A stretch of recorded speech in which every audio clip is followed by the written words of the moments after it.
Hello, hello, hello, hello, hello, hello, hello. Oh, hello, my colour's all wrong.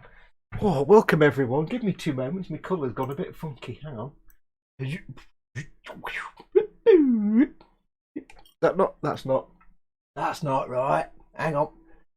There you go. That's better. It's looking a bit dark now. Wow. It's not like I did all these settings before. Good God, man. Oh, bit too bright. Hang on. Over there, yeah, that might be it. Let's look at something white. How is it? Yeah, that's better. There we go. Hey everyone, welcome. I love permanent settings that aren't. Welcome, one and all to Warhammer Sunday. It's been a little while. And we didn't do a show last week because OpenReach were sending out engineers to fix my phone line, so I had good broadband. Although it turns out apparently they weren't, because the chap at the broadband company hadn't done anything.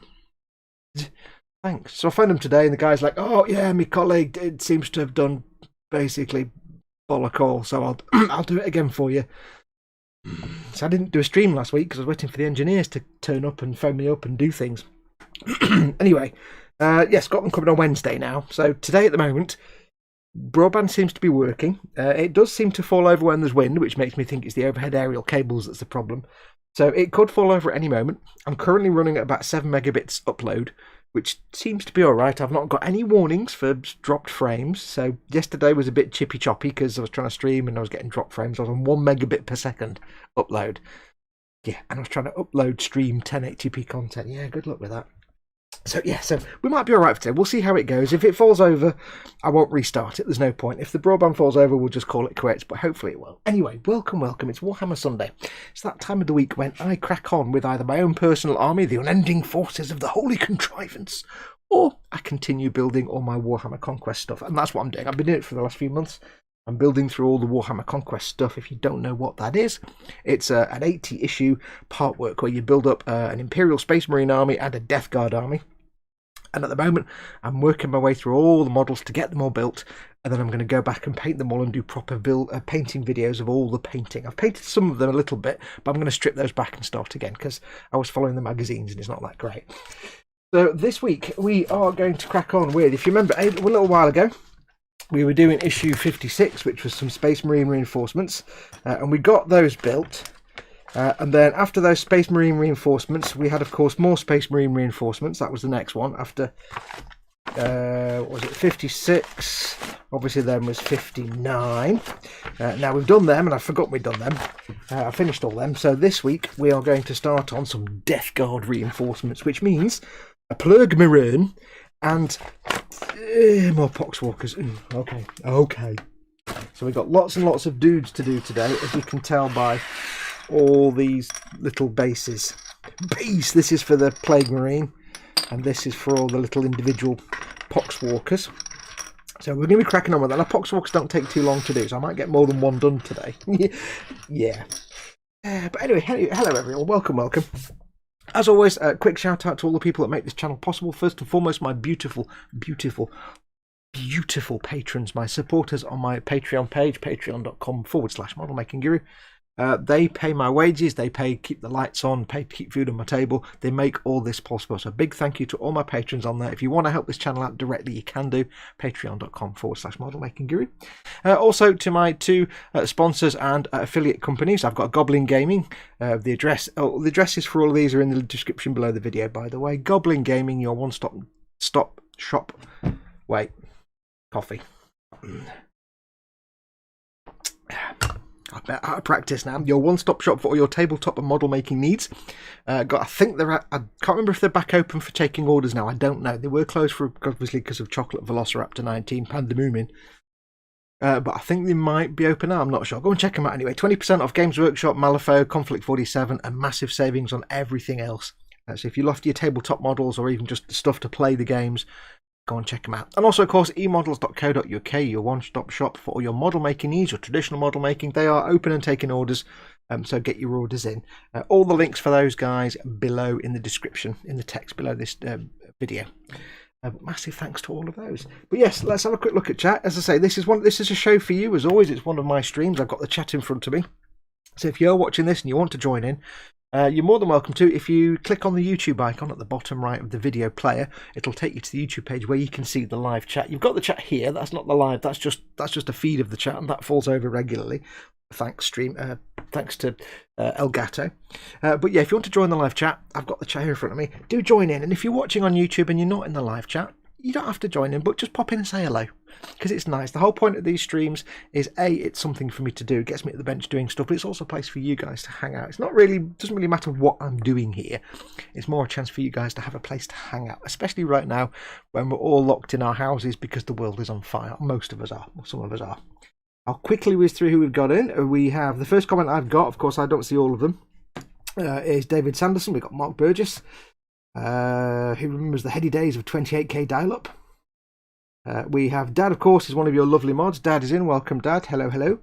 Model Making Trucker, or Lewis, the recently or soon-to-be recently deceased. Cranoman and Dexterous Crafter, of course, the soon-to-be recently or soon-to-be recently deceasing Model Making Trucker. You behave, Lewis. We have Eric Graham, Andy McLeish. Andy McLeish says, sitting here in A&E car park as the missus had a POT moment and bundled herself down the stairs and fragged her ankle. Take care, Mrs. Andy. Take care, Mrs. Palberg. Hope she's okay. Hope she gets back up and running, if you pardon the pun. It's probably not the right choice of words.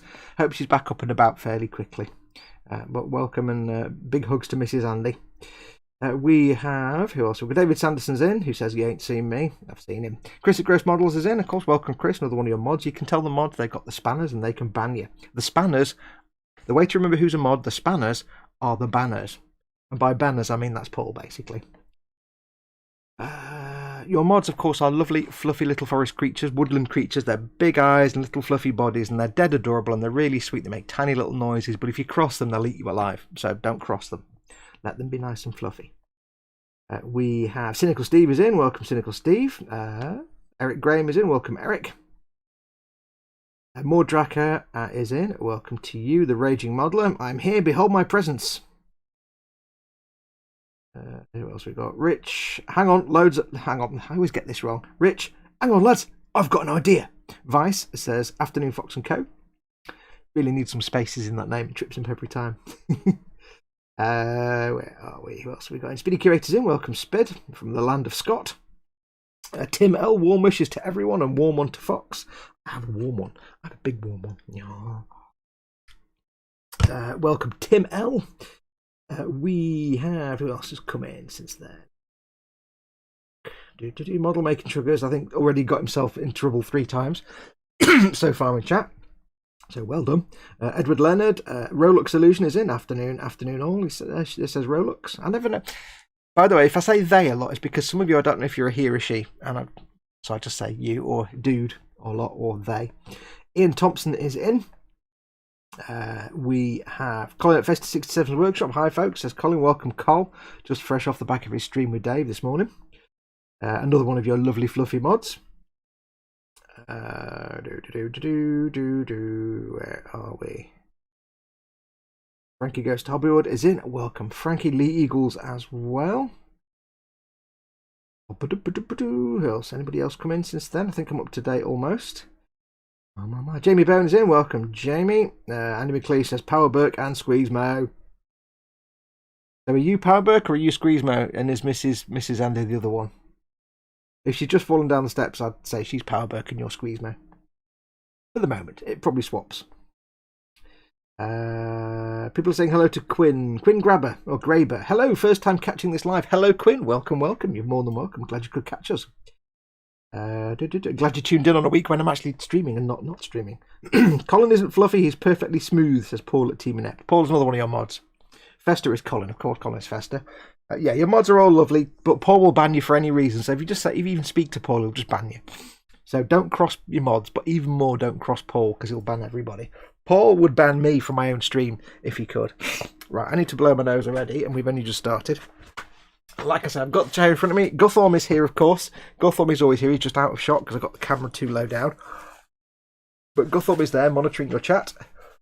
If you want to get my attention in chat, I do have it in front of me. Put your comment in big, fat, capital letters, or bold, as Ted would call them. If you really want to get my attention, though, you can, if you want to, do a super chat, which is a little dollar symbol at the bottom of the chat window. It puts your comment in a big coloured box, puts an animation up here in the top corner of the screen. And it also helps support me and this channel a little bit. So it's the best way to help support this channel. You do little super chats if you don't want to do a Patreon thing, which is regular monthly. Anyway, let's crack on. What else we got going on?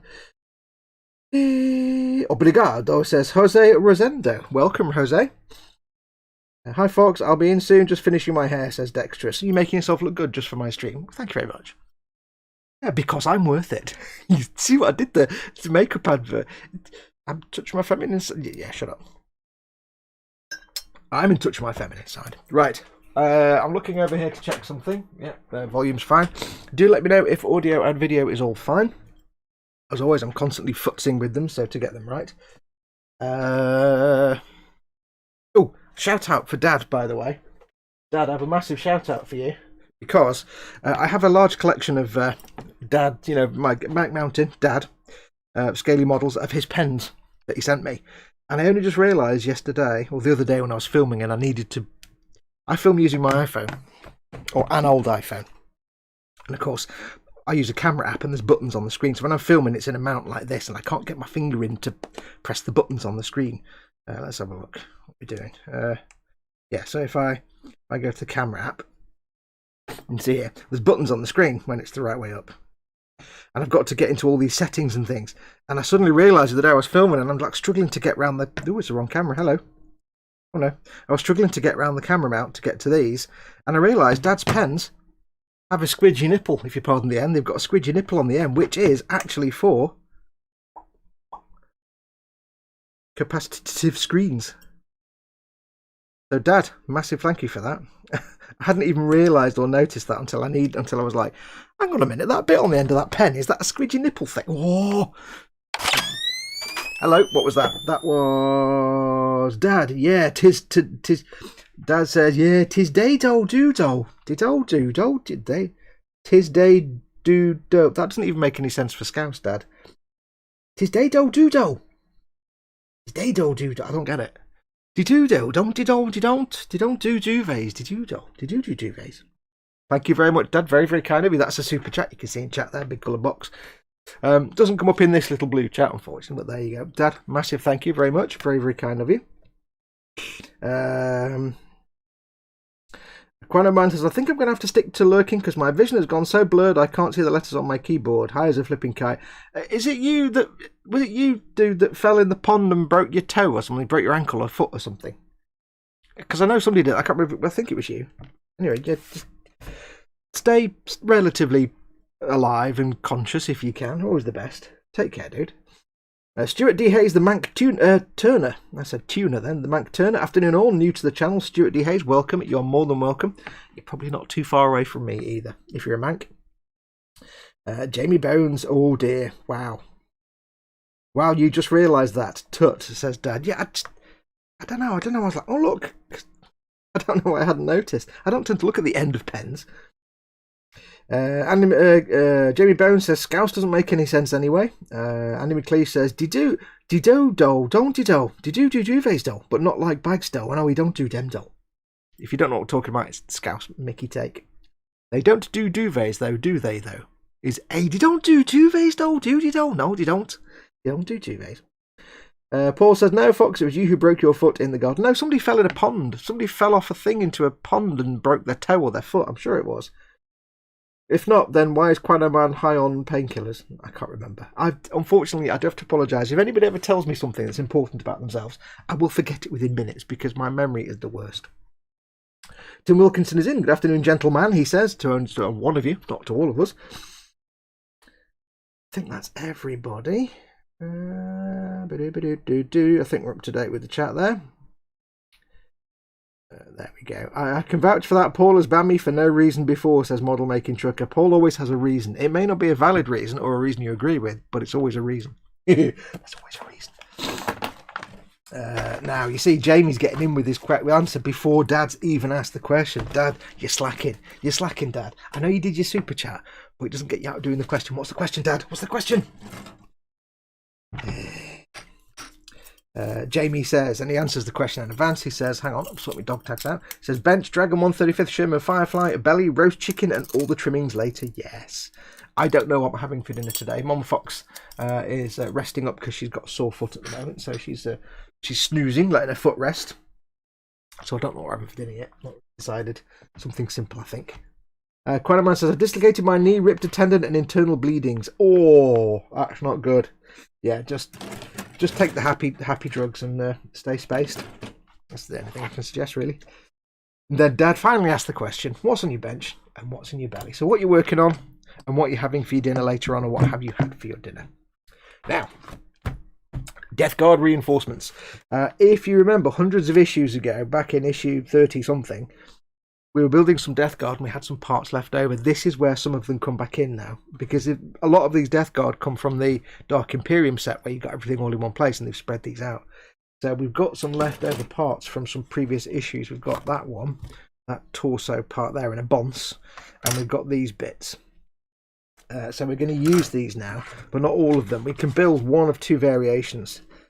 We can build a dude with a bolter, or a dude with a plasma weapon in the 40-watt range. Yes, I would.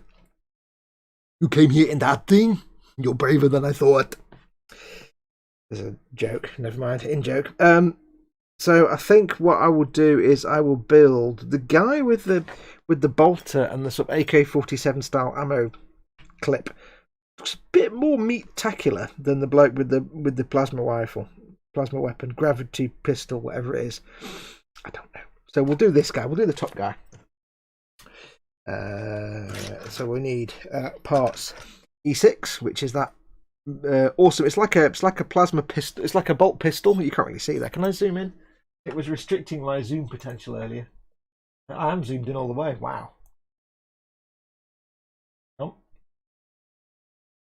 For some reason, this camera, sometimes it's all the way zoomed in and it lets you go quite far, and sometimes it doesn't let you zoom at all, and that's as far as it'll let me zoom. Oh well, that works. Yes, that's the bolt pistol.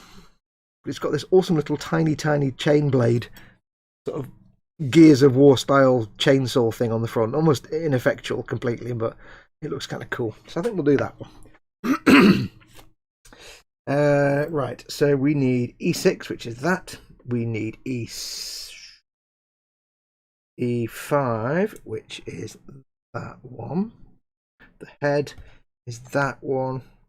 Okay, so it's all those pieces. So these bits, it does say, excuse me, I do apologise. In previous issues, you received 2 sets of parts that can be used to build the Plague Marine. Use one set now and save the other. You will use it to build the remaining Plague Marine in the later issue.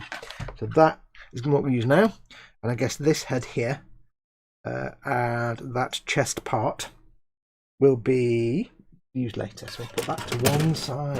I've also got a third bit of spare sprue with that plasma weapon as well. So Dad says, I used to work in Denton back in the day, and all I can think of now is A Touch of Frost.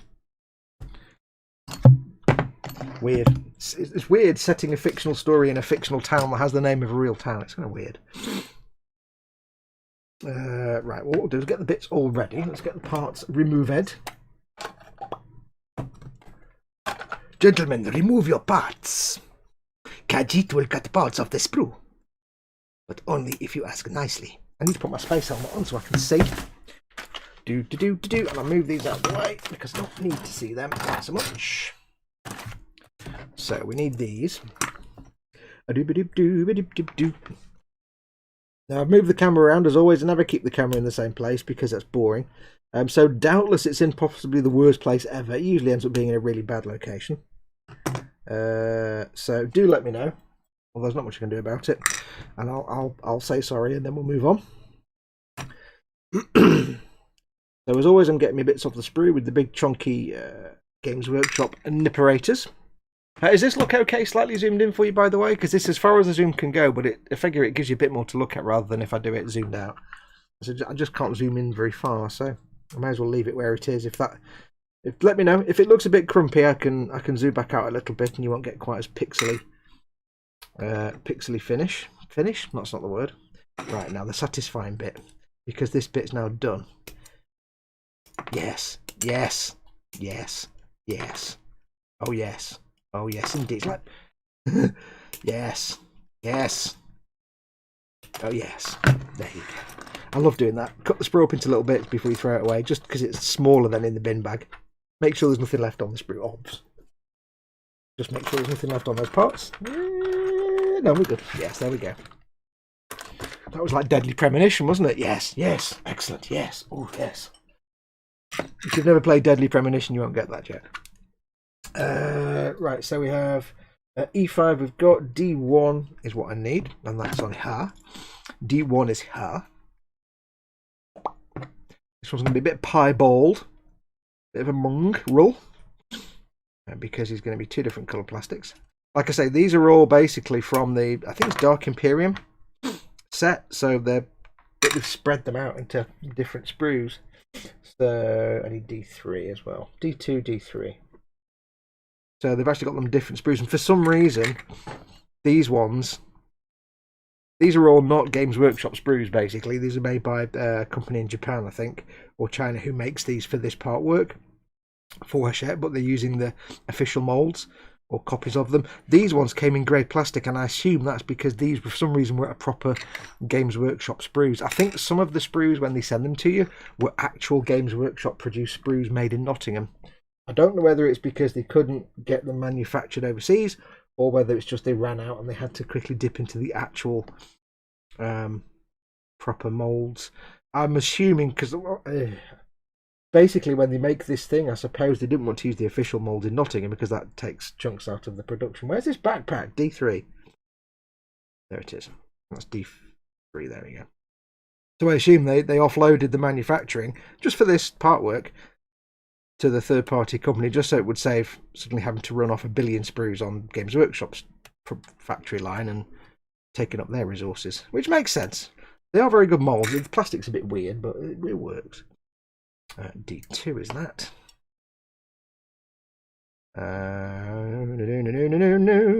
We'll get these bits off. I'll have a quick look at the chattings. I think that's all of the parts. Excellent. Quick look at chattings. Because we asked Bench and Belly. Annie McLeese says, Trucker, you've been timed out because you go from tormenting Nat to being overly nice and to the point of sickeningly cute. Yes. Sometimes he does get thrown out or temporarily banned just because he goes too obsequious. Que legal, says Jose. I don't unfortunately speak Spanish, but welcome. David Sanderson, Bench, Primaris Repulsor, just started building it. Belly haven't decided. Eric Graham, Bench, HO scale grain elevator, because Eric likes his model railroads. Belly, chocolate chip waffles. Ooh, yeah. Lewis is basically stuffed, says Paul, because we all know Nat is awesome. True. Fox, I asked the question earlier. Okay, I didn't see that, Jamie. Cool. Beating Dad to it. Cynical Steve, Belly will be ham, egg, chips. Bench is the scrap speeder, still greeblifying. He's making a land speeder out of a car kit. I think an old two-door open-top Mercedes and lots of other bits and bobs. He likes his scratch building. Andy McLeish, Bench, nothing cause sketchpad and lack of brain input. Belly, pasta bolognese for noms. Cool. Wayne Hayward, Bench, peanut butter fudge flapjacks. Ooh, Belly, Legion at Rebel Commandos. Stop Rebel Scum. Oh no, it's Rebels, not Imperials. I'm going to say stop Rebel Scum. Lewis, model making trucker. Belly, roast pork bench, 1350 HMS Belfast with some really big photo etch. I wish. Yeah, no, microscopic photo etch. Cynical Steve, Jamie Brown says that Cynical Steve, I'm coming to your house for food. Tim Wilkinson, Belly, bacon and egg baps. Baps! You can tell somebody's a northern when they say baps or barms.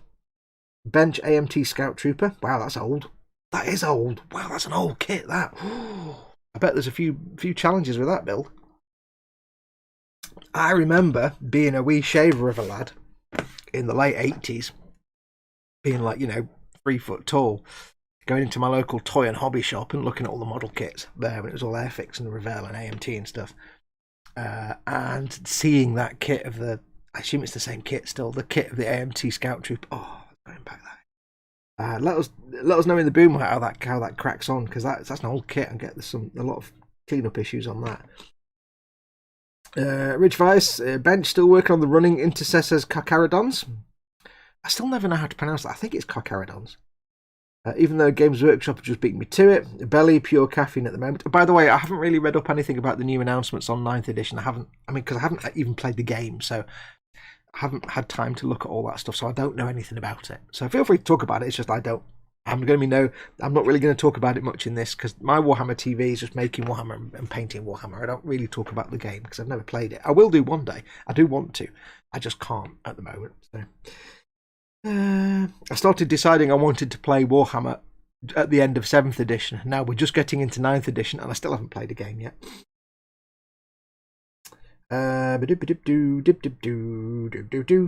Fox will only make one figure in 3 hours. Challenge accepted. Tim L says on the bench, a GK, the Purple Armiger, a Machining Krieger half built, a Master Grade Strike half built, some figures here and there, the usual. Haha. Dinner was beef curry and rice. Burp. Good effort. Ian Thompson, bench and out, waiting on paint, belly, egg mayo sandwich, and tuna and lettuce. Nice. Split window is great on this pixel, watching Fox while browsing Gobbo Gaming. What's a pixel? Is that a phone? I don't know what a pixel is. I'm assuming it's some kind of smarter device. Tomcat181 is in. Good morning, afternoon, everyone. Family is coming down for the holidays, so won't be able to chat. Just wanted to stop by and say hi. Hope you got the internet fixed, Fox. No, the guy's coming on Wednesday. My broadband supplier logged the fault a week and a half ago and then totally didn't actually do anything with it, like pass it to OpenReach or anything, or book an engineer. So I've got an engineer coming on Wednesday. It might survive to. I've still got no warnings about drop frame, so it might be all right today. I might survive on 7 or 8 megapixels, 7 or 8 megabits up. It's with this kind of streaming, that's actually not so bad. As long as it stays stable. The wind's dropped down now. I think it's the aerial cables as they move in the wind. I think there's a high resistance joint in there somewhere. Where are we? I need a wireless headphone or long cable as my bench is behind me and I can't turn to do anything. Haha, says Tim.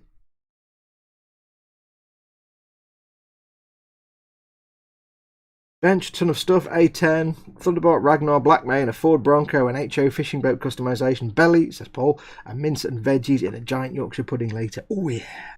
Not with a Yorkshire pudding, it is a Yorkshire pudding containing food. It's Yorkshire pudding with rather than something with Yorkshires. I think you're pulling the trigger on it, Jimbo, says Andy McLeish. What are we talking about? Oh yeah, there's if you're on Xbox Live, there's a game with gold this month. It is Warhammer Inquisitor Martyr, Warhammer 40k Inquisitor Martyr, I think it is. I did think about it, but it's one of those like isometric RTS or twin stick shooter types. For some reason, a lot of the Warhammer games tend to be the twin stick shooter type. It's no interest to me in that. Give me a decent first person Warhammer game, and I'll be in that. I'll be in like Flynn. I'll be all over it like a pig in poop. I still remember the early Airfix blister packs with the instructions printed on the fold-out Matchbox 2 and 3 colour kit, says Tim L. Yep, so do I. Cynical Steve says, Fox, it's a Pontiac Club de Mer. I don't know why I said that in a French accent. It's an American car, so they wouldn't say Club de Mer. They'd say Club de Mer. Well, they wouldn't say it with a Manchester accent. And now I got this Pontiac Club de Mer, my first car, like and subscribe.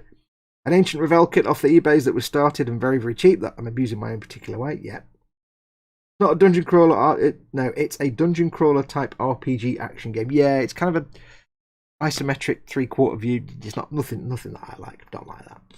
But it's free. So if you've got Xbox Live, Games with Gold, go and get it. It's free. Tim Wilkins says the figure is pretty well moulded but won't fit together without surgery. Yep, that sounds about right. Andy McLeish says it's a phone, 6.7 inch screen. Oh, is it a Google Pixel? Oh, one of those. Okay. More Draka, Plague Burst Crawler, Belly, Satay Chicken Stir Fry. Cool. Space Hamster ZH is in. I'm trying to get through these now so we can crack on. Let's have a look. Dad says Belly. Dad, for some reason, is the slowest person to answer his own question. Says Belly, cheese omelette. Wait. Punctuation, father. Punctuation. Remember, your commas and your full stops, they get lonely if they're left in the box. Belly, cheese omelette. Full stop. Or a comma. Bench, the huge space marine going through a repaint. And a nub removal, yes. Beyond Hope says, good evening all, I finally made it to a stream. Welcome Beyond Hope. Welcome, welcome. Fox, your impressions make me chuckle. All I do, the only ones I do is Arnie, and even that's not very good. Man says, I'm looking at possible router upgrades and found one called Asus GTX 11000 ROG Rapture 802.11AX tri-band gaming router with AI mesh. Isn't AI artificial intelligence like data in Star Trek? That's the most stupid name. Whatever happened to just calling like the Internetatron 3000 or Connectatron? Simple names. Never liked the isometric RTS types and haven't even finished playing the computer Warhammer Space Marine game yet as I jumped to Borderlands 3, lol, says Tim. Yeah, no, I've no interest in like those kind of... I don't know, I'm not really into it, so it's kind of Diablo style, that kind of isometric 3/4 view where you've got the shooter. I assume it's a twin stick jobby, I don't know, but yeah.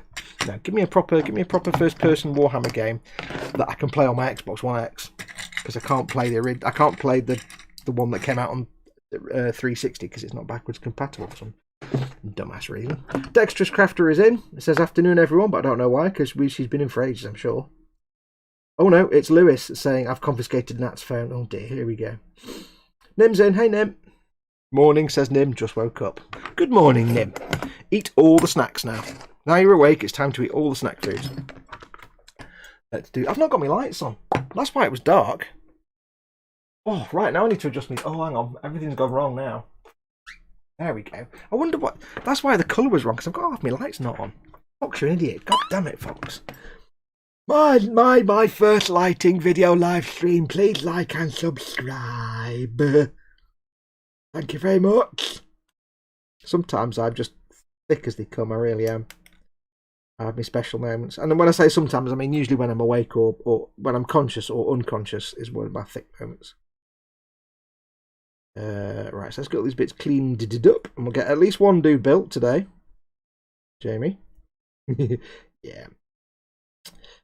Now, like I say, when I'm working, I've got the chat in front of me, but don't forget, of course, if you want to get my attention, do put your comment in big fat capitals. If you want to get my attention and get me looking up away from what I'm doing, do a super chat. You help me out, but it also makes a noise and animation. And I have hello. That's big. That'll be the father.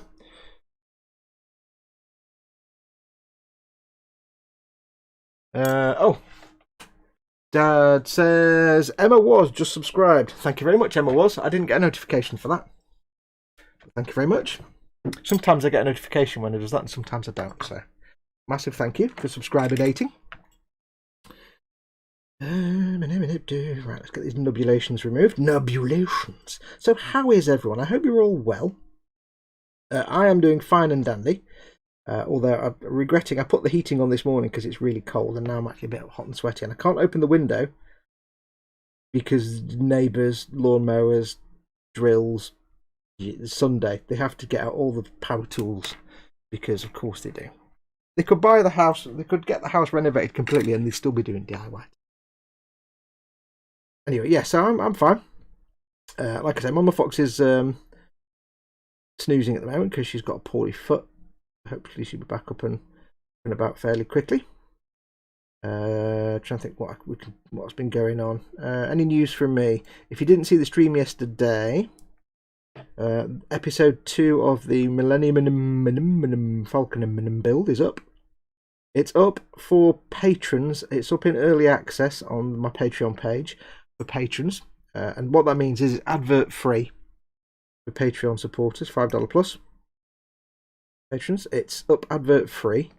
Now normally they sit in early access for a week, but because it's the bank holiday and because we're all stuck at home and the world's on fire, I've tweaked that early access a bit, so it's more like a few days now. So it'll actually be out of early access on Monday. So if you want to watch that, if you're a patron, you can go and watch it now. Cynical Steve, £10. In case you and Mama Fox are getting low on the essentials like biscuits and fudge. Steve, thank you very much, Cynical Steve. That's very, very kind of you. I don't know if you can see, that's what a super chat looks like to me. It's a big coloured bar. That's why I have... It's not even popped up on it. There you go. I get it 30 seconds before you do. So that's how it gets my attention when it's a big coloured box. Steve, that's very, very kind of you. Thank you very, very much.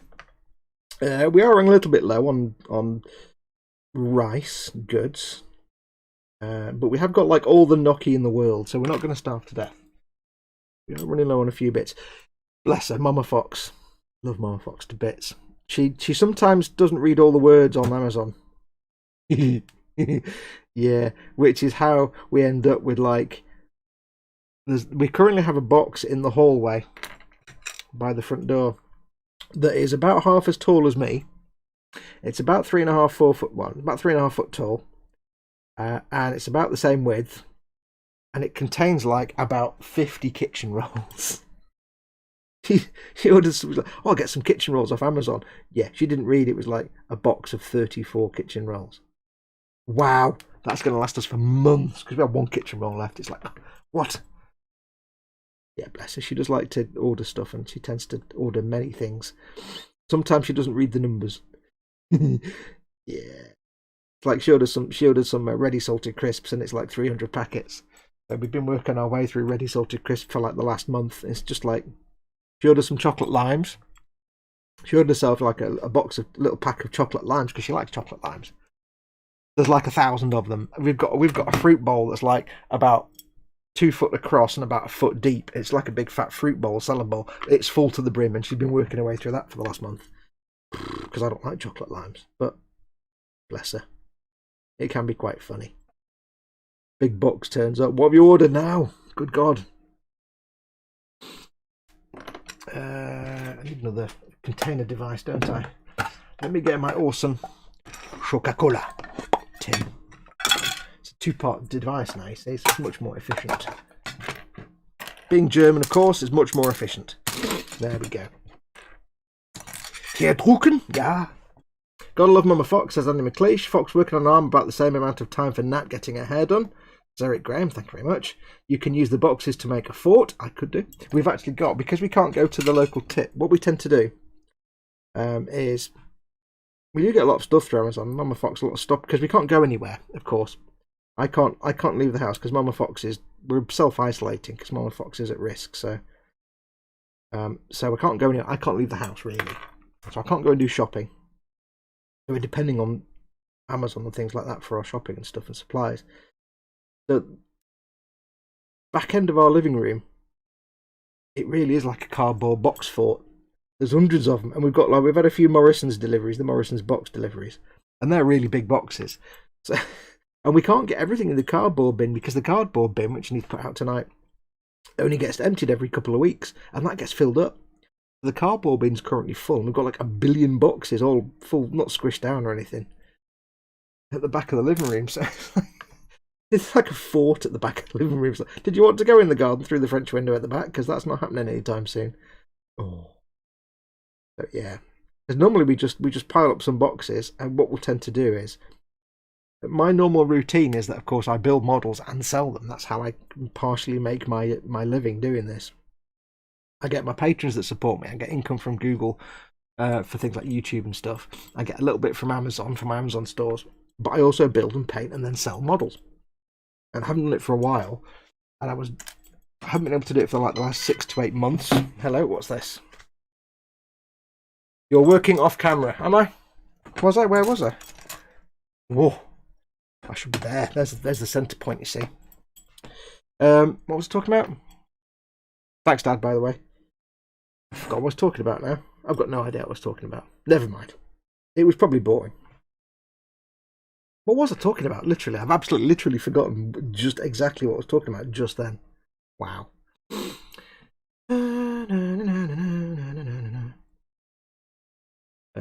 Tim says, and Fox, Gressorial is a lovely word, especially when it's a GAT-X, Gressorial Armament Tactical Experimental. Yeah, talking about Strike Gundams. Strike Gundam is my favourite Gunpla, or Gundam variant.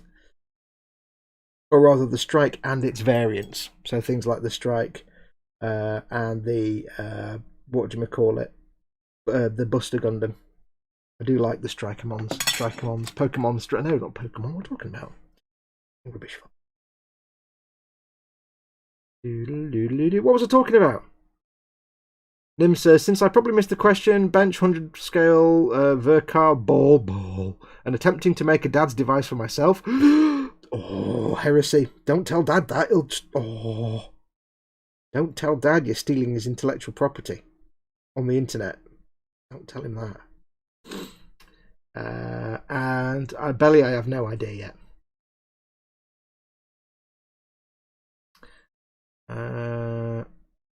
Dexterous Crafter says, the joys of hairdressers being closed. I have to dye my hair. I'm quite lucky, and I suppose us blokes really are lucky in that. I mean, I personally, if I don't go around with poncy hair, I either let it grow out long or I cut it back. So my entire hair care routine for the last 2 months has been sit downstairs on the stool, get my clippers out, number 2, done. There you go. That's why my hair's really short at the minute, because I know I can't go to hair. I would never pay a hairdresser. As a bloke, there's no need to pay a hairdresser. Just get yourself some clippers and just go number 2. There you go. I let my hair grow long sometimes, but you know, hey.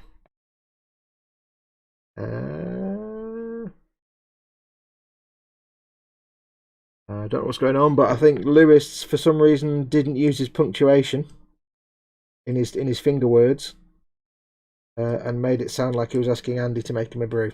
It's very important. Can't stress this enough, peeps. Very important that you snap the end off any Death Guard spiky bits. Of course, I've just done that. Always happens. Very important that when you're doing finger words and not mouth words, that you do your punctuations, because it can go horribly wrong if you don't. Do. Nim, I'll send you one. I need your new address, says Dad. Do. Right, let's get great big, got a barrel to drill there. I'll get me a little seamline remover tool. Punctuation, what's that? Oh, says Eric Graham. Banned. He says in big capitals and with no apostrophes. Apostrophe.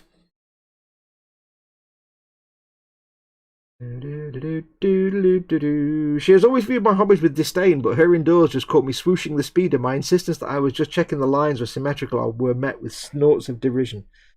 Yeah, I think in one way you're right, and another way she's right. We all do the swooshy noises and play with our models and building them. The trick is not to be dumb enough to get seen doing it. That's the true skill. It's a modeler thing. Not a man thing, it's a modeler. Well, I think it might be more a man thing, I don't know, but yeah. And really can't remember what the hell I was talking about. I've got no idea. Anyway, yeah, Falcon Build episode is up now. It'll be out for everybody else out of early access on Monday at lunchtime, if you're happy to wait. I will be this week. I will crack on with the 3rd episode. Again, if you didn't see my video yesterday, my live stream, the building part of the project will be a lot of time lapse, because there's so many tiny parts. I can't sit there and talk through the building because it's like hundreds and hundreds of tiny parts. I can't do an ASMR video like I did with some of the more simple Gunpla kits, because it's not just a couple of hundred parts, it's hundreds of parts, and they're all microscopic, so a lot of them. So it really will be a case of me working through all the little tiny parts, getting them on and glued on. I'm doing a lot of the build in advance before I start the painting, so I've just sort of time-lapsed through most of the build. I'll stop and point out anything I need to discuss with you, like the lighting and stuff, but for most of it, it's just going to be time-lapse until we get to the painting. You were sending something about sending models yourselves to the... Oh, yes, that's it. So anyway, yes, normally, in the normal world, I build and then paint and then sell my builds. Part of my income. I didn't get much chance last year. But now, this start of this year, I'm like, right, finally, once I've got this Falcon built, I can get back onto building stuff that I can sell and start earning some money. Actually having money in the bank. And then, obviously, Chocolate Velociraptor happened. And I'm like, brilliant, thanks, universe. So, what we normally do is when we get boxes of stuff that we order things from Amazon, I keep hold of them for a little while, because a lot of the double walled cardboard boxes that stuff comes in, I reuse. So if you buy a model from me and I send it to you, it's probably going to turn up in an Amazon box, double walled, because you want, when I'm shipping something delicate, I want double walled card on the box. I use a lot of other things to make sure they're protected, but the box has to be double walled. So we often have like a small stack of boxes sitting around, and then after a little while, I'll just take them to the tip. Rather than stand there, you know, ripping them all up and putting them in the cardboard bin, I'll just get them in the back of the car, take them to the local refuse tip and dump them there.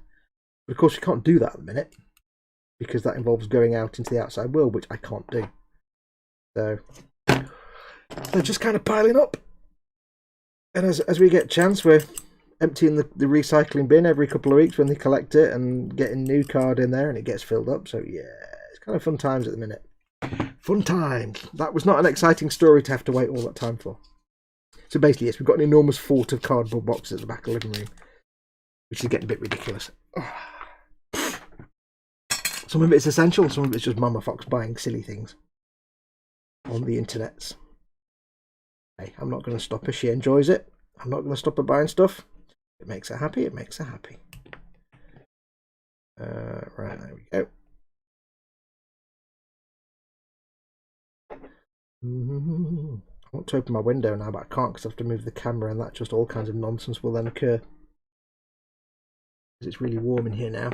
Model Making Trucker says, "Hello Fox, it's Connor. Are you doing your work?" I am trying to do my work, but I'm unfortunately stopping myself by talking too much. I don't do a lot of work on these streams. Because you know what? Hanging out with you guys is my phone. That's the weird thing on these streams. It's an ongoing joke that I do very little work on these streams, and it's true. But I do say, it doesn't really matter what I'm doing on screen here. What you're looking at right now, it doesn't really matter. It's more important that you guys are hanging out in chat with each other. I'm just background noise. But I hope you're well, Connor. I hope you're doing well. Hope you're having fun with whatever you're working on. And thank you for watching.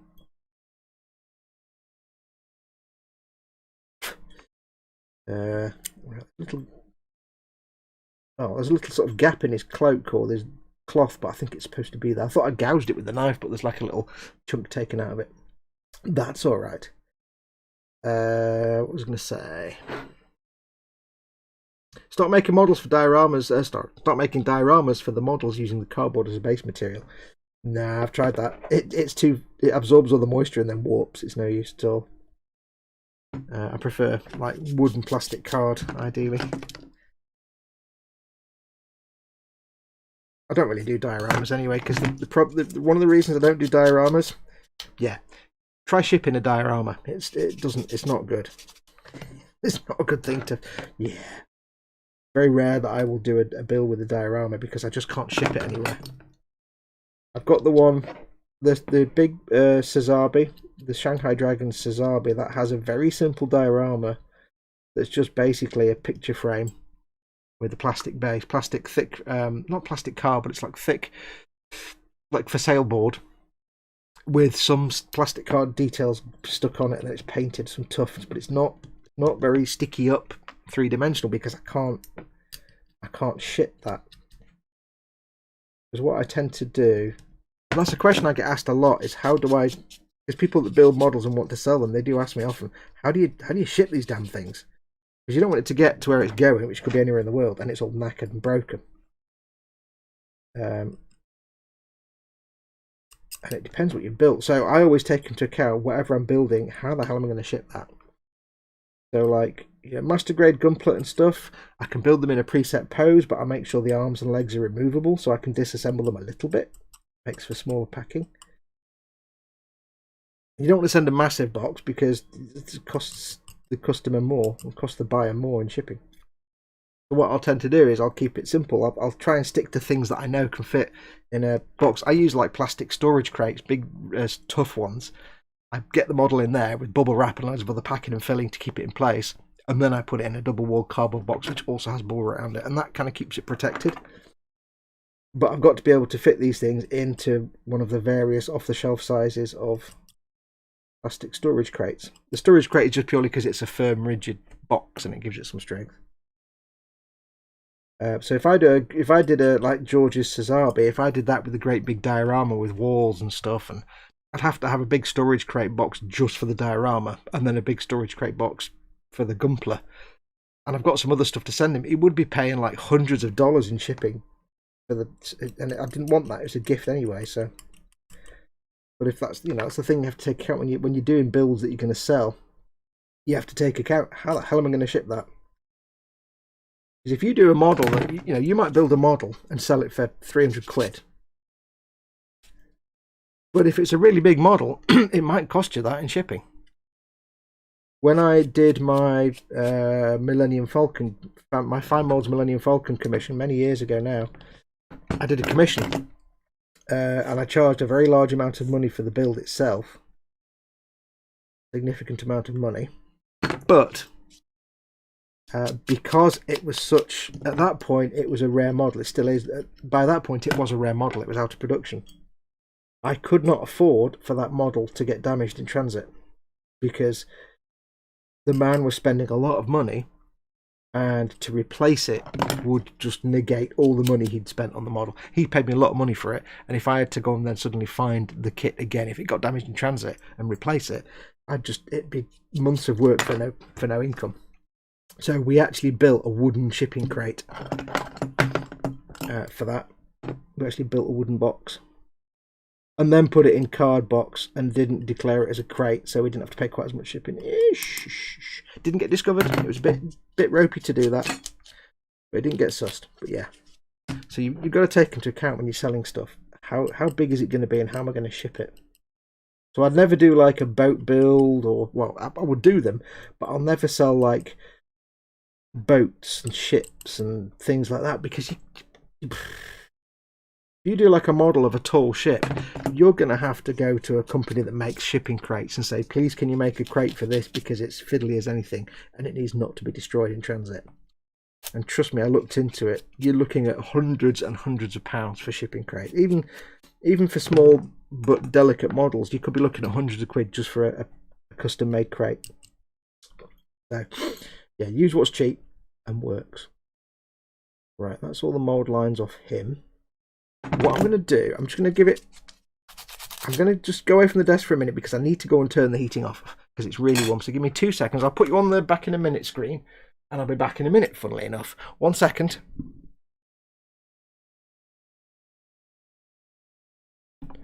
Or not, because my buttons have gone to sleep. Do you know? 1 second, let me unkill my buttons. I've got to say, Elgato, your software, your hardware is not the best. Or rather, your software is not the most reliable. Right, should we try that again? Right, so I'll be back in a minute, folks. Nope, still didn't work. I'll do it manually then. Fine. Back in a minute.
Yeah, there we are, back. Sorry about that. I managed to get my window open as well, so hopefully it might cool down in here.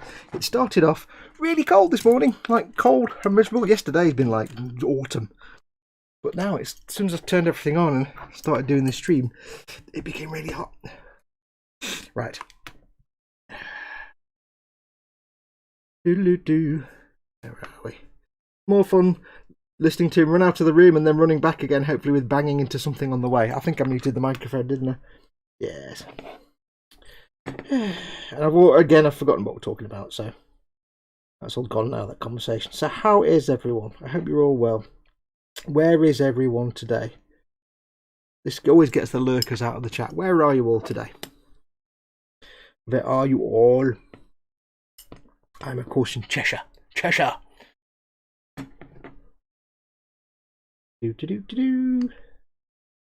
Oh, backpack cleaning. I hate getting knobs off backpacks. At the bench, he, says Lee Eagles. Smart ass. There you go. I see what you did there. Trying to think what else has been going on here. Not a lot going on in this part of the world. And by this part of the world, I mean my house, because that's where I've been. Yeah, so the engineers will be hopefully coming out on Wednesday for my broadband.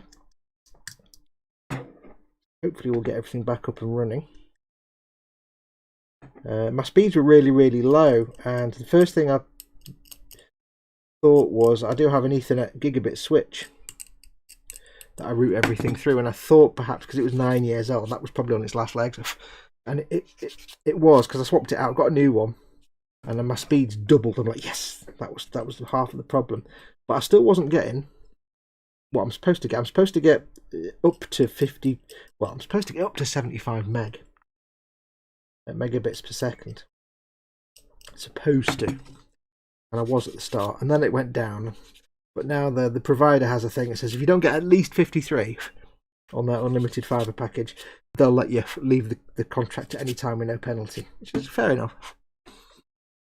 But yeah, I'm not even getting 40 at the minute, so yeah, so something was obviously wrong, and when they did the test, they said it was well, they didn't tell me out to my face. I used to do broadband support and telecom support, so I kind of know what they're talking about.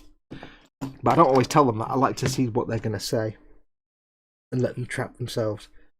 And the notes did say there was a high resistance joint somewhere on the network, which normally means it's somewhere from usually it's from the cabinet to the house. Because if you don't know, in the UK over here we have telephone cables for the most part are aerial. They go from a pole to the building. Not everywhere, but a lot of it. Legacy from the past. So a lot of times you'll have a cabinet at the end of the road with cables that if somebody's on the traditional BT network, they'll have cables that go from a local junction box, and then aerial cables from the pole to the house. If you're with a cable company or similar, you might just have cables that go under the ground into the house, which is, you get that as well. But ours are, we've got cable TV, so that's under the ground, but then we've got aerial cables for the old BT phone line, which broadband is on the BT line, not using our cable supplier, so it is susceptible to eventual wear and tear, because it's a big piece of string that's whizzing around every time it gets windy.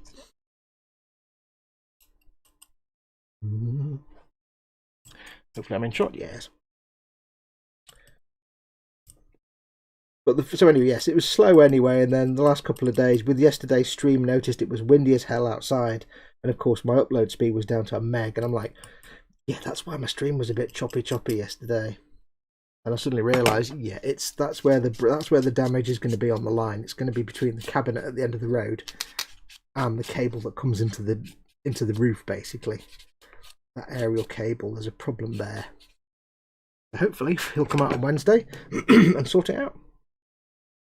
And get back to it, we don't have the option, sadly, if we've only got FTTC, which is fibre to the cabinet. That's the only option we have, fibre to the cabinet here. We don't have the option of complete fibre to the house, fibre to the premises, whatever they call it, I can't remember now. Only FTTC. So basically it's fibre from the exchange to the cabinet at the end of our road for broadband. This is for broadband, remember. And then from that cabinet it just goes to the overhead cables around the normal copper BT lines. Oh, ping. Which means I don't get the massive blisteringly fast speeds. There is that weak part of the equation, which is the copper part of the line. That's where 95% of your faults are going to be your physical high resistance faults. You get a crackly phone line, that's a break in a cable somewhere, or moisture in the cable somewhere. Used to do this for a living, you see, phone faults and stuff. But of course that can be anywhere from the exchange to the socket in your house. So yes, 25 years I spent doing telecoms. Oh god, it's not exciting in the slightest. 15 years of that was working, well, 10 years of that was working with OpenReach's system. And Portal and things. God, tell you what, OpenReach. Telecoms work isn't so bad, but when you start doing faults and then broadband gets involved as well, and it's telecoms, it's just no. Telecoms is fine until you have to deal with OpenReach, and then you're like, oh, yeah, no. Swept Tea Junction outside Everett. Oh God, I've not heard the phrase swept tea. I used to work for our local cable company many years ago when it was 9X, and then when it started off as 9X, then it became Cable and Wireless, then it became NTL, and then I left before it became Virgin. Because our local cable company is Virgin now, but used to be 9X, then Cable and Wireless, then NTL. Yeah, I've not heard that phrase swept tea. Swept tea, oh yeah. ICMS, the old system we used to use it in the old days at 9X / Cable and Wireless / whatever it was. Good times. I actually left Cable and Wireless. Was it? What did I just say? Cable and Wireless. It was 9X, then Cable and Wireless, and then the next one. I've forgotten what it was now. I left. NTL. Yes, I left when it was NTL in about 2000, I think, year 2000. And because I was staff at the time, of course, we got a free cable package basically. It wasn't everything, but it was a lot of it. It was more than the bog standard free to people who got, because basically if you got a phone line with them in those days, you could get a basic cable package free. Now, we didn't have a phone line, but we did get basically a free package for cable TV, which was more than the normal, public chuds got. And I left in 2000, and in 2007 we were still getting our free cable.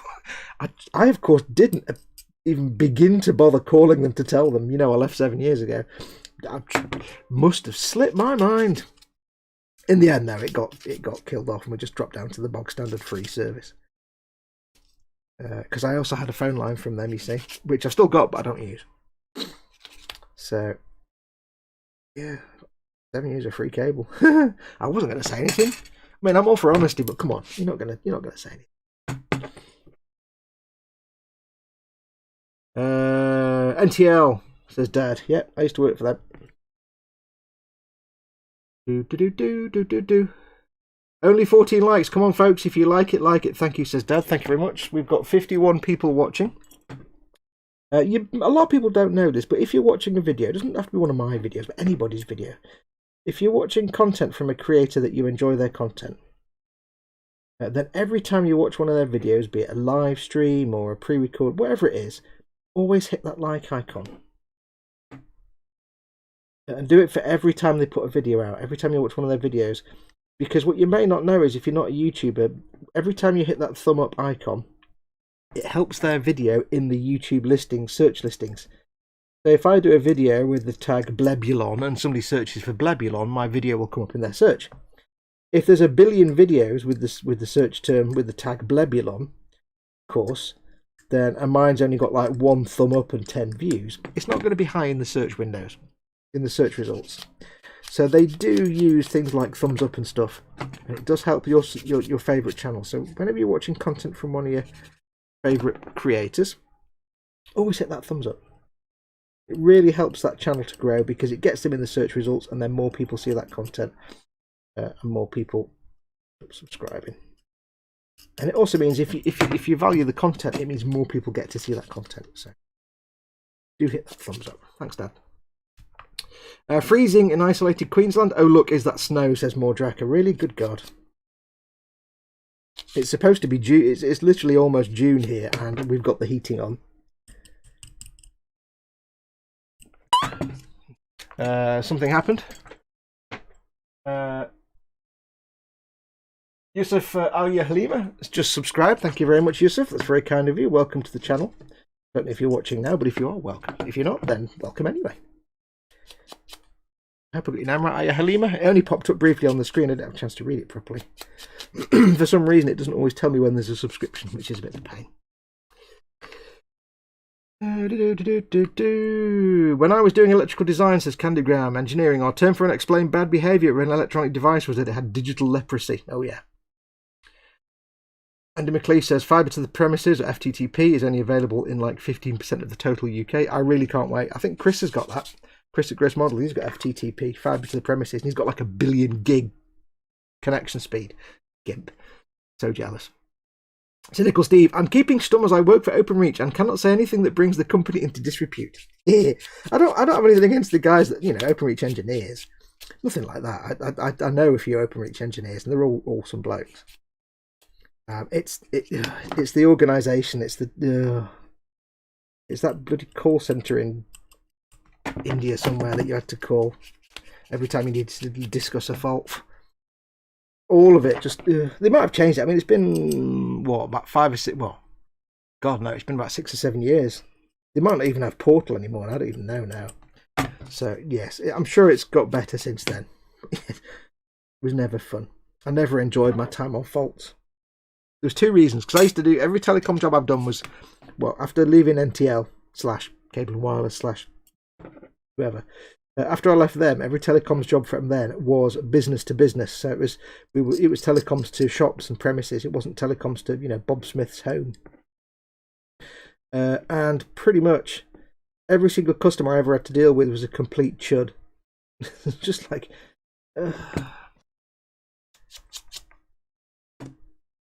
It was like, oh, really?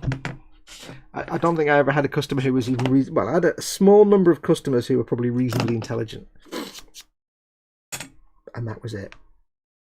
I had trying to explain to a customer with a fault, a phone line fault. Here's how it basically works: is the fault can be anywhere from the exchange to your handset. If you don't know, in the UK, OpenReach run the telephone, one of the main telephone networks. A lot of other companies use it, but OpenReach, they own it. They run it, maintain it. The fault could be in the exchange, it could be in the cabinets, it could be in the overhead cables, it could be in your phone handset, it could be in the phone socket in your house. And trying to explain to people, when we're booking an engineer, you have to get them, you used to have to get them to agree to some terms and conditions, and that was basically, if the engineer comes out, what you do is you get to do a lot of checks first. You get them to eliminate their phone and their phone socket and anything else to make sure there's nothing in their premises that's causing the fault. And they're like, yep, no problem, no problem. And then you say, right, here's the terms and conditions. If the engineer comes out and the fault's on the OpenReach network, so it's the exchange, the light, the overhead cables, the underground cables, anything like that, they'll just fix it. You won't hear from them. They'll fix it, and that's it. That's the last you'll hear, and then it'll just suddenly work. Brilliant. If it's your phone socket or your phone or anything in your house, you'll get charged, I don't know, 70 quid. And they'd lose it. And it's like, that's ridiculous. I'm like, yeah, that's not the point. The point is, that's not part of OpenReach's network. And they couldn't understand that. That the engineer's not going to come out and fix the wiring in their house for free because they can't. It's not part of their network. The OpenReach can't access that at any time. It's a very simple, basic thing. If a mouse has chewed through an extension cable in your house and caused your phone line to go off, you're going to get charged because that's your problem, not OpenReach's problem. We had people who refused to do the tests at their end because they thought, why should I have to do that? I'm paying you every month for my phone service. Why should I have to check that my phone socket is faulty or not? Because you don't want to pay a 100 quid call out charge. There are some really stupid people out there. I had somebody who refused to pay the phone bill and was adamant they hadn't used the phone because they put the phone in a cupboard and it couldn't be used. And I'm like, is it a cordless phone? And are there other people in there in the building? Yeah. Pay your bill. It's funny. There were some advantages to working that business, and you got to deal with chuds, but you got to deal with some funny chuds. On the other hand, I did have awesome customers Like, for example, Whispering Bob Harris of Old Grey Whistle Test fame was actually one of a customer. I had to get his phone line fixed because his phone line was faulty. So I'm speaking to Whispering Bob Harris on the telephone, and he sounds, just because it's Whispering Bob Harris, he sounds like Whispering Bob Harris. Brilliant. He's a really nice guy as well. Where are we? Used to make fibre optics for telecom, says John Kenwood. Cool. Like and subscribe, says Chris at Gross Models. I get my broadband for now, as long as I work for them, so it's not all bad, says Cynical Steve. Yeah, that's the funny thing. The engineers are just the best people ever. The actual engineers that you speak to and deal with, they're awesome. So Fox, you're FTTN rather than FTTP. With FTTN systems, you have high resistance online. It's between the node and the hub, not the home. Yeah, basically, it's. I think we're FTTC. We've got fibre to the cabinet, but to the local mucks. I think it's still called a mux. I don't know, but yeah, so if it's a high resist, I've got an HR joint somewhere, so I know for a start that's not at my end anyway. I've obviously tested test sockets and stuff. So I know it's not me, but the fact it got worse with the wind told me it's the aerial cable, not anything in the exchange or in the cabinet or anything like that. So I've updated them anyway and said, hey, I've just noticed this. This might help your engineer fix my fault faster, you monsters. I don't really care as long as they fix it fast. That's all I care about. But it was so frustrating. A lot of propeller planes going over. I don't know if you can hear it. It's like the third aircraft that's gone over this morning or today, and it's all been propeller aircraft, which you don't often get around here. Yeah, so I suspect it's between the pole and the house. It's either going to be where the cable is jointed to the pole, so it's on the little box on the pole, or where the cable then is attached to the house, which of course again it's a movement point. And I think because it's on the exterior of the house, that still classes as open reach networks. I think. I know it's not the socket, so I just hope they don't have to come into the house, because that's not going to happen. Can't do that when you self-isolate. Yeah. BT firmware is good for detail parts. Yes. Who here remembers having a slip account for internet access? I don't know what that is. I used to have AOL with the dial-up.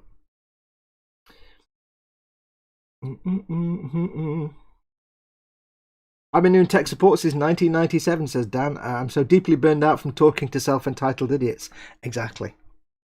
That's why I had to... oh, there we go. Andy McLeese says, from what I remember, they use Siebel. That's it. Siebel. I couldn't remember the name of it. Siebel. Yeah, Siebel. I think that was coming in as I left. Siebel, there's a name I remember. Chud is a great descriptive term. Yes, I remember what the movie Chud first came out.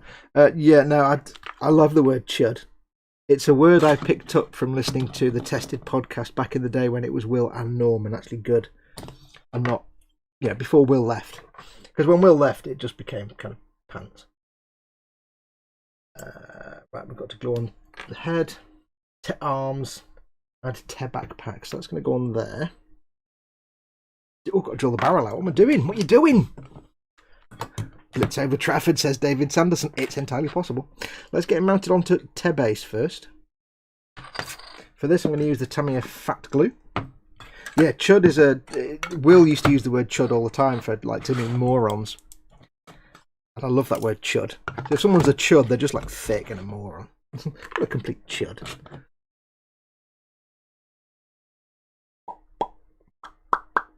As always, if you've not seen one of these before and you don't know what I'm doing, I'm using the regular fat Tamiya glue. Explain why in a second. I tend to use two glues with miniatures, these Games Workshop miniatures. Tamiya extra thin and the regular Tamiya, which I call fat. I'll just get this guy glued down for a bit.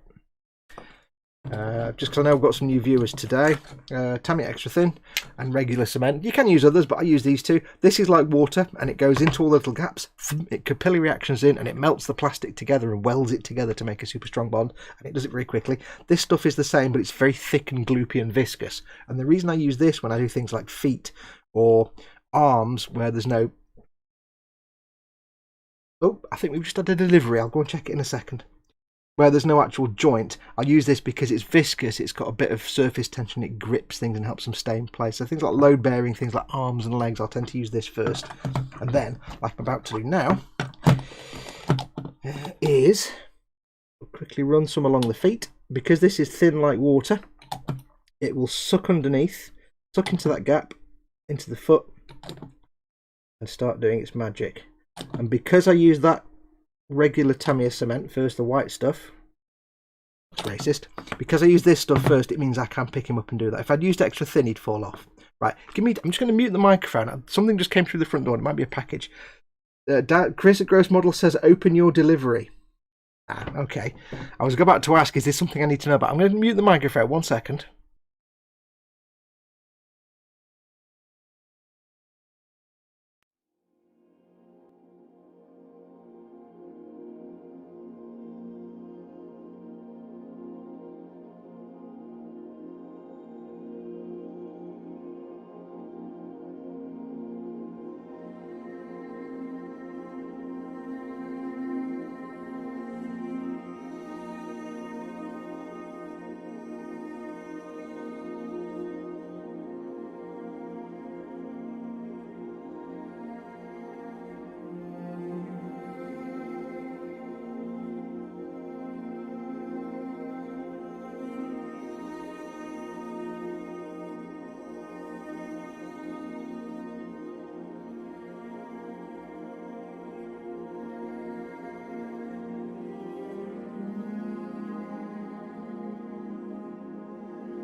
Okay, so package has arrived.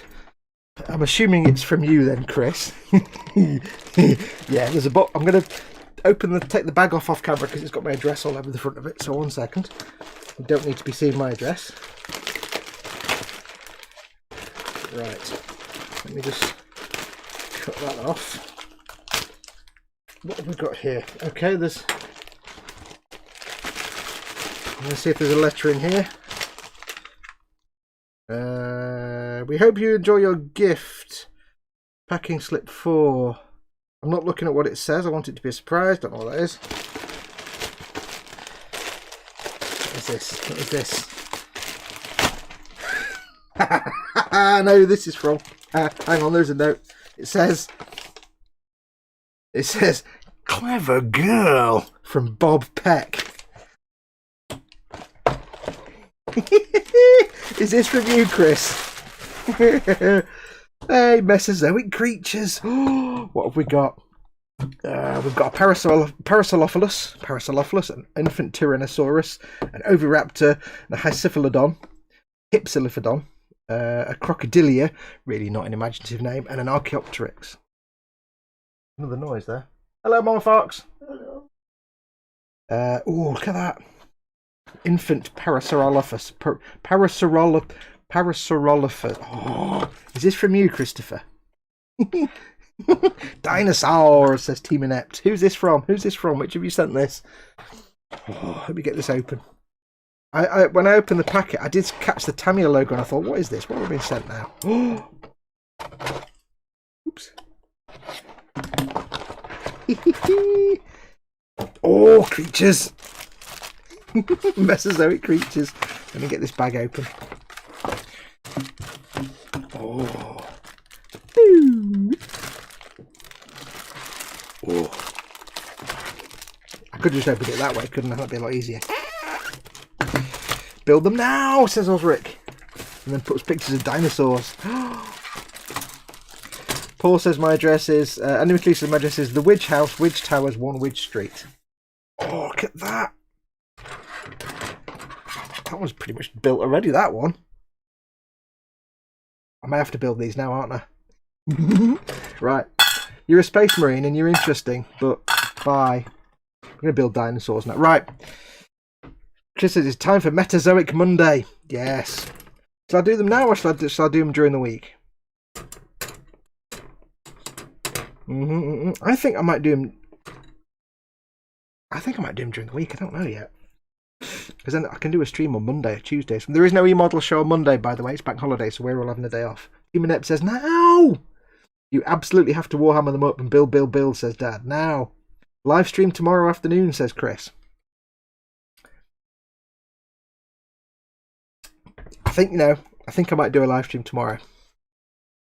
But I shall now build now at this moment At this very moment, I shall build an Archaeopteryx. Because I like Archaeopteryx. I shall do an Archaeopteryx now. And then Candygram says, yeah, special stream tomorrow. No, actually, they're not exactly complicated. I like the way they're giving it like a cheerful. I'll zoom in a bit. You can't really see to the focus. Let me zoom in a bit. Can I zoom in? I'm zoomed in. Let me go close and get the focus sorted. I like the fact that Parasaurolophus has got like a really smiley face. He's like, like and subscribe. Yeah. I like the fact that the artist that did the drawings for these, he wasn't the best. He wasn't having his best day doing. He's used to drawing tanks and armored cars. Yeah. Kick ass. And this, they just call it a crocodile. It's not a crocodile. I suppose it is. I know crocodiles are dinosaurids. The Archaeopteryx is often described as a bird-like creature that evolved from an earlier dinosaur. It has been found in the Jurassic rocks of the European continent. Each wing had claw-like fingers. You know what? I'm going to change the focus back again for you. Hang on.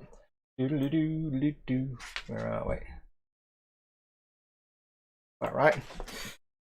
I'm going to do a stream tomorrow. I'll do a stream tomorrow. I'll make some dinosaurs tomorrow. I won't do it today. Right, so who sent this? We said who sent this. Is this you, Chris, or is this Paul? Who sent this, or Dad? Who was it? Who sent it? I'm guessing it was Chris. Or Paul. Both of you. Or Dad. Somebody actually admitted it in the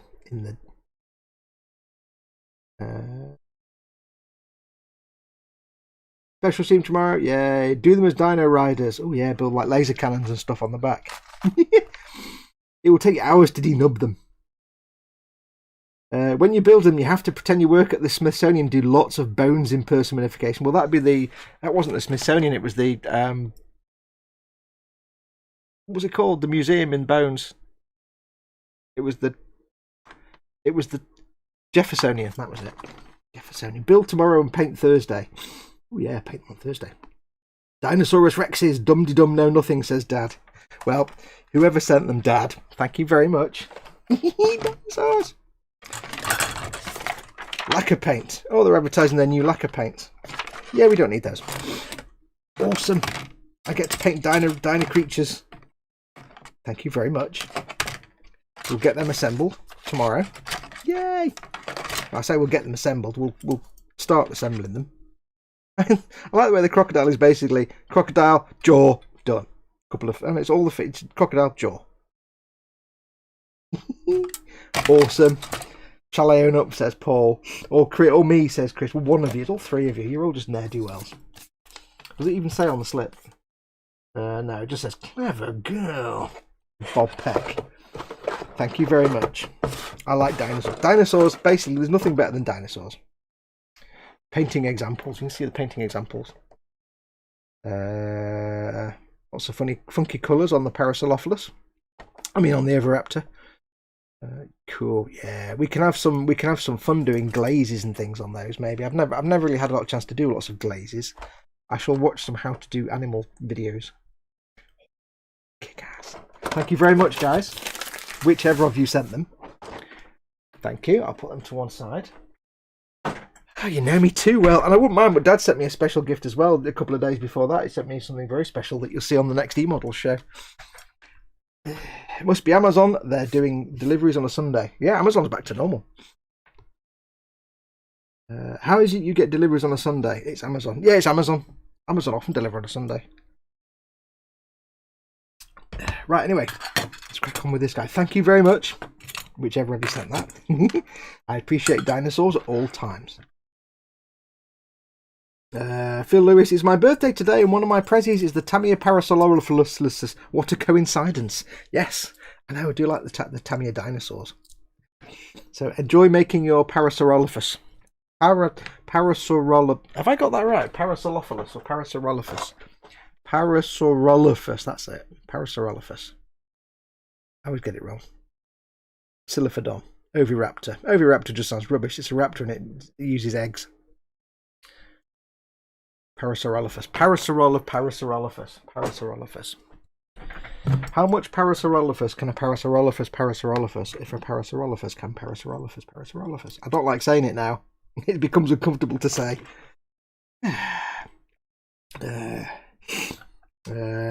Lewis says, excited. And that's just told me my 1/200 scale Titanic detail set has just been released for international shipping. Yay, cool.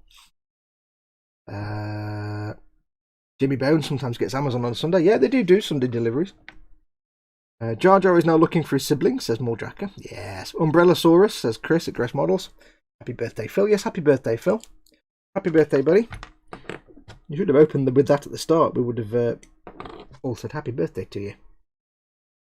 Better behave now, Lewis, or Nat will hide it when it arrives. Yes. Right, let's get at least this one guy finished. We're on 4:30. We can get another... And I reckon we can get at least 2 dudes done today. Now, it should be pointed out that, yes, Ted did his stream last week.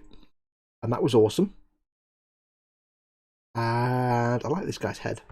That was awesome. I'll zoom in again. Are we zoomed in? We are zoomed in. It's as far as I can zoom in. And he did assemble one figure. But it should be pointed out, of course, that Ted did his stream for about an hour and a half. So, everybody was like, oh, Ted's built a dude in half the time it takes you to do a dude. But I have been known to do 2 guys in an hour. So that means that me and Ted were building at about the same rate. When you think about it. We were kind of building at the same speed, it's just he did a stream that was half as long. So I feel vindicated now. It's not just me that builds at that specific speed. Get the little bonds glued on. Bonds gluing. Lewis, get the upgrade set sent to your truck, then you can take it to the house in your overnight bag. Just joined, says Phil Lewis. Just joined what? Do 2 guys in an hour? Are we still talking models? Steady. Behave yourself. Family friendly? No, we're not family show. We're not a family. I've got to drill the barrel. That's what I was going to do. I was going to drill the barrel before all the excitement of dinosaurs took over. Dinosaurs, dinosaurs, dinosaurs, dinosaurs, dinosaurs, dinosaurs, dinosaurs. I will imagine there'll be quite a bit of gap filling on those little fellows. Because the parasol of hang on. Coloured gin, coffee coloured gin. Parasaurolophus is a 2-part body, so I think that'll have a... But it looks like, I'm hoping they'll just be like sprue goo jobs. We can certainly fix those up. Not a problem. Don't like using filler. If I can avoid using filler and get away with using sprue goo, then much better. Right, so let's get this barreling, drilling. This is going to go well. This can go well or horribly not well. Let's find out. Start with a small drill bit just to get in the middle and start working. I'm using the GW drill pin vise, and I do find that the small drill bit is a bit more pointy than the big one. So I tend to start with the small one if I need a big hole. Start with the small one and then widen it with the big one. It's also super squeaky. Squeaky! Side bit. Right, somebody who knows about guns, especially the Americans out there, tell me what this is called. When you get a barrel and it's got the hole on the side of the barrel on either side, is that the muzzle brake, or is that a bit that is the muzzle brake separate to the barrel, and therefore what's the bit on the side of the barrel where there's a hole? What is that for? I know it's like to vent the gas and control the projectile more, and in reality it's to, you know, vent excess gas and stuff like that. But what's it actually called, the hole? It's not the muzzle brake, because that's the... Or is it the muzzle brake? I don't know. I know a muzzle brake is a thing you can add to a barrel to lower things like recoil and stuff like that. Because it lowers the muzzle velocity, doesn't it, I think? If I remember rightly. I'm British, I don't understand guns. We don't know about guns. Speaking of sprue glue, what glue is the best to use as the base? Base! How low can you go? Quintus Farius, where are my eagles? I went a bit Brian Blessed then. You can use Tamiya Extra Thin. You want basically a welding cement that melts polystyrene, and this is what that does. Tamiya Extra Thin. This stuff won't work because it's too thick. and it's not as powerful as that. Get some Tamiya extra thin and just dump in polystyrene. It needs to be polystyrene, not ABS or any other kind of plastic. It needs to be polystyrene. Just you'll take a lot, but what you want to come out with at the end is something about that kind of thickness that's just starting to drip a little bit when you pull it up from the brush. Because the whole point is, you see how it's going to form a drip there, and it might drip off eventually. Hopefully that's on camera. Is it going to drip? Just thinking about it. It's not going to... Yeah, you see, it's not dripping like a liquid. When you put it over a gap, you want it to form a bead over the gap, and if it's too thin, it'll just disappear into the gap and go flat. So Tamiya extra thin is really good. You probably could use Plastic Magic. I've never used Plastic Magic, but you probably could, but I don't know. It's the same kind of thing. You could, if you wanted to, use the Tamiya. I assume you could use the extra thin quick setting. However, this stuff, I've only ever used it once, and this stuff is horrible. It smells like death. And when you do it, you have the lid off, you take the lid off, and you just pour your little bits of polystyrene in, and then you put the lid on again. Having the lid off that for more than 5 seconds, I just want, it's just, oh, I want to wear a respirator when I use that. So I'd say use the extra thin. It's probably your best bet. It's tried and tested, and everybody knows how to make it. I do not know what the name is. I'm the wrong kind of American for that information. Parallelogrammalophilus. Speedy Q8.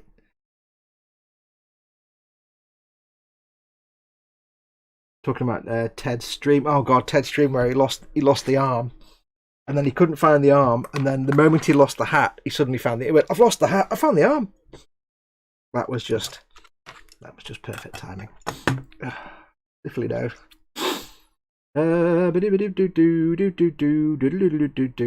Fox likes Public Enemy. No, I'd have no interest in that. I do not recommend Tamiya XT Quickset. It's what I use and it isn't ideal, says Paul. Yeah, I can imagine it probably doesn't work the same way because it's a different formulation, but also it just smells horrible.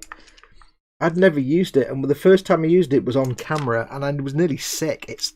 I know the reason you use it, but dear God, the smell. Holy cow, it knocked me for 6.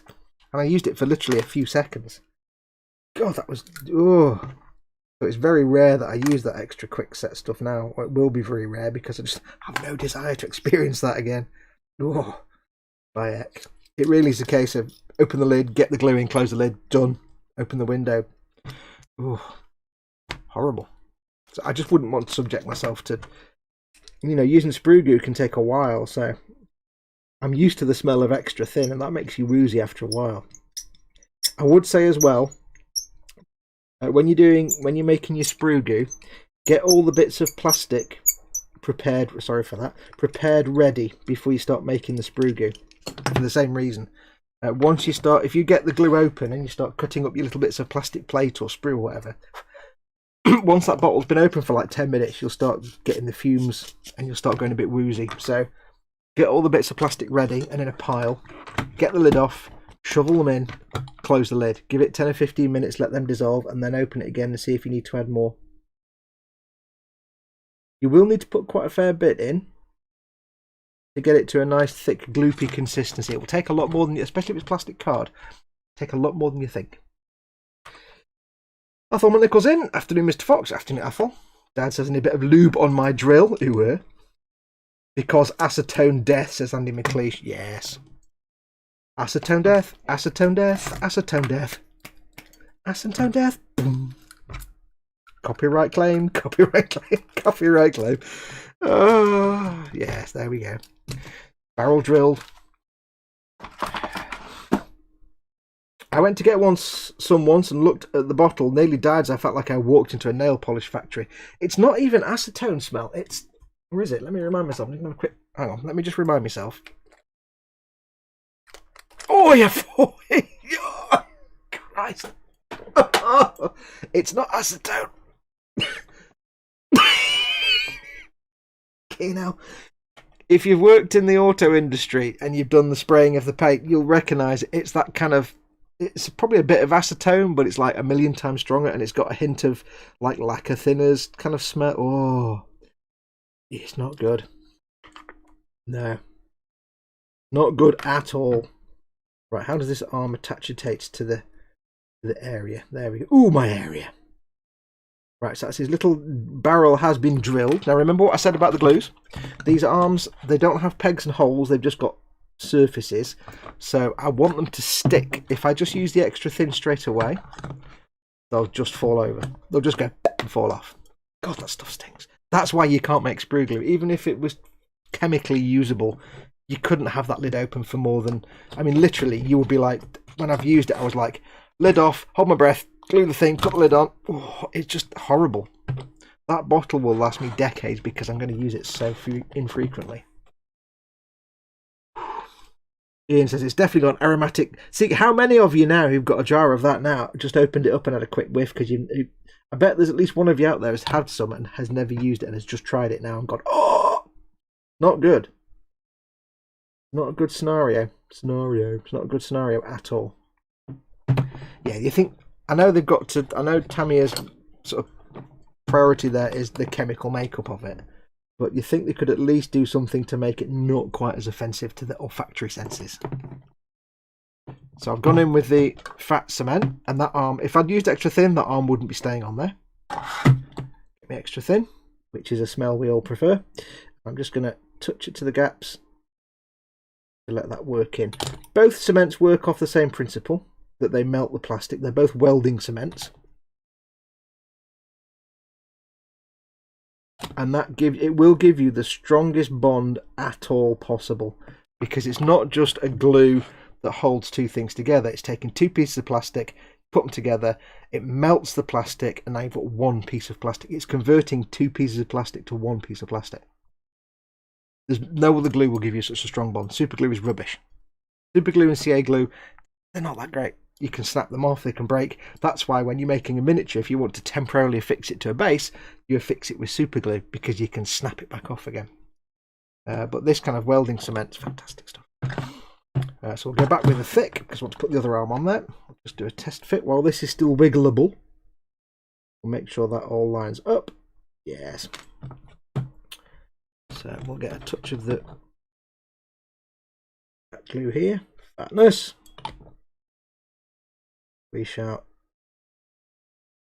get it on the shoulder. Oops. Which is a little bit concave and there's not enough. I've got some glue on my desktop and oh. Dot glue. Not easy to do this when you're actually on camera. You've got to have your hand in the right place and make sure you can see everything. Can go there. Yes, it was a little bit concave, a bit of a concave surface, and I got glue on it, but not enough to actually make contact between the two bits of plastic. Dope. There we go. Give it a second. It's quite a loose fit because there's not a lot of surface contact. What I'll do now is I'll hold it in that position. I'll get the lid back on this. Get the extra thin. Now I'll just touch to the wrist where it joins.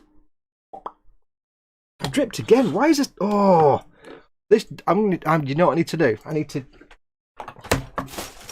first of all get a cotton bud. I don't want to kill my lines. You're wondering what I'm doing? This is just to get the glue off without killing my cutting mat lines. I think the glue on this brush is a bit rubbish. What I'm going to do is I happen to have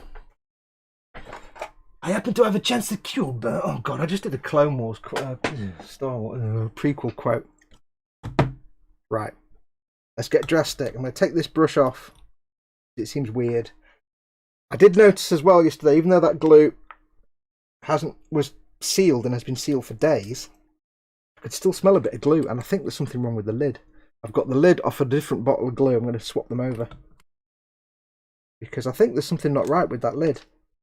Because I could smell glue fumes yesterday, but the lid was on, so I'll put that other one. There you go. So we've got a proper lid now, and hopefully it'll stop dripping everywhere. God damn it. Where was I? So let me return to this arm. Trust me, when you've got a nice clean cutting mat, as this is my Sunday best cutting mat. I've got two cutting mats. This one covers my whole desk and is the presenting to camera nice clean cutting mat. When I'm doing painty or anything else that's messy, I have a smaller cutting mat that I put over the top, and that's the scruffy one that you see me use every now and then. Because I want to have a nice clean cutting mat for doing stuff to camera, and you can clean it with isopropyl alcohol, it's fine, but if you get any of this glue on here and then wipe it, all your lines will fade and smear off. If you need to clean a cutting mat, do not use airbrush cleaners, do not use anything, just use isopropyl alcohol or IPA or rubbing alcohol. For some reason it doesn't remove the lines, but everything else does. So this stuff, that's why I was mopping it up with a cotton bud, because I didn't want to take the lines off. Okay. Don't set the dad device on the glue drips. Yes, I put it there and was like, wait, nope, I've done that before. I have no memory of drawing a smiley on the bottom of my dad device, but there is traces of glue under there. That explains why I've had drippy glue every now and then. Obviously, that brush is obviously a bit pants. Right, we'll glue the backpack on, and again, this is a load-bearing joint, so God of the fat glue. That will stick on there, and it's purely because it's a viscous glue. It's not any stronger than the extra thin, it's not any faster setting, it's purely staying on there because of that viscous fluid. There's a name for the force, it's not Van der Waals force, it's whatever it is. When the viscous fluid holds two things together, extra thin, that would have fallen off. So we'll put that there. Dad, I think I need another dad device for glues. I keep swapping from glue to glue. Glue in there. Just run that into the recess. There we go. So yeah, it's purely the viscous nature of that glue that holds the piece in place. And then obviously running the extra thin in there. The extra thin is thin, so it will go into all the little recesses that that big fat glue can't get. And therefore that is now glue. We've done our dude. Our dude is done. Our dude is done.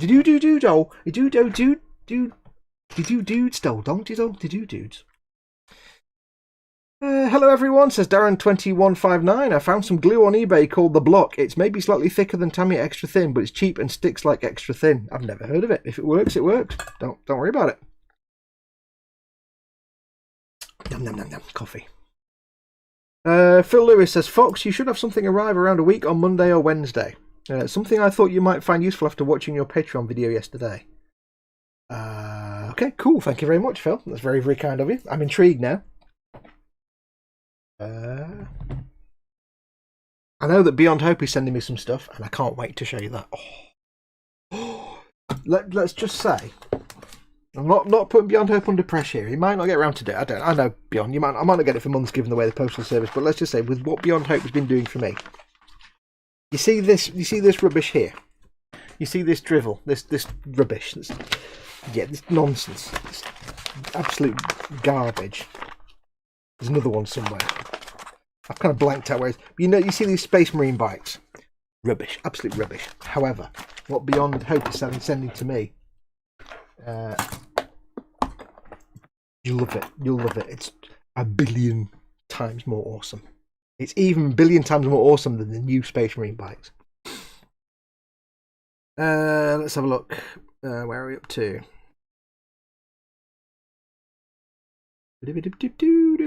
Also, welcome Darren, by the way. But yes, that glue, as long as it's designed to work with polystyrene, you'll be absolutely fine. The other glue I tend to use, like I said, I showed you earlier on. I've obviously got super glue, and super glue has its uses. Don't get me wrong, but for polystyrene cement, thin cement, or any glue that works for polystyrene, but also this stuff, the Plastic Magic, I've got this purely because it works with other plastics as well. So I think this is basically more like not a TET cement, a MEC kind of cement where it melts any kind of plastic. This wouldn't work on ABS because ABS doesn't contain polystyrene or contains very little polystyrene, so that'd be useless. Whereas this works on ABS. So if you're making a Gunpla and you want to glue the frame in place, if it's a polystyrene frame, you can use that. When I was doing my big Sazabi, it's an ABS frame, so I had to use this because it's ABS. If you're making the D'Agostini Millennium Falcon, you want some of that. So yeah, it's always good to have lots of different types of glue, and there's lots of different types of these glues as well. If that block stuff is designed for polystyrene or just all plastics, go for it. It's cool.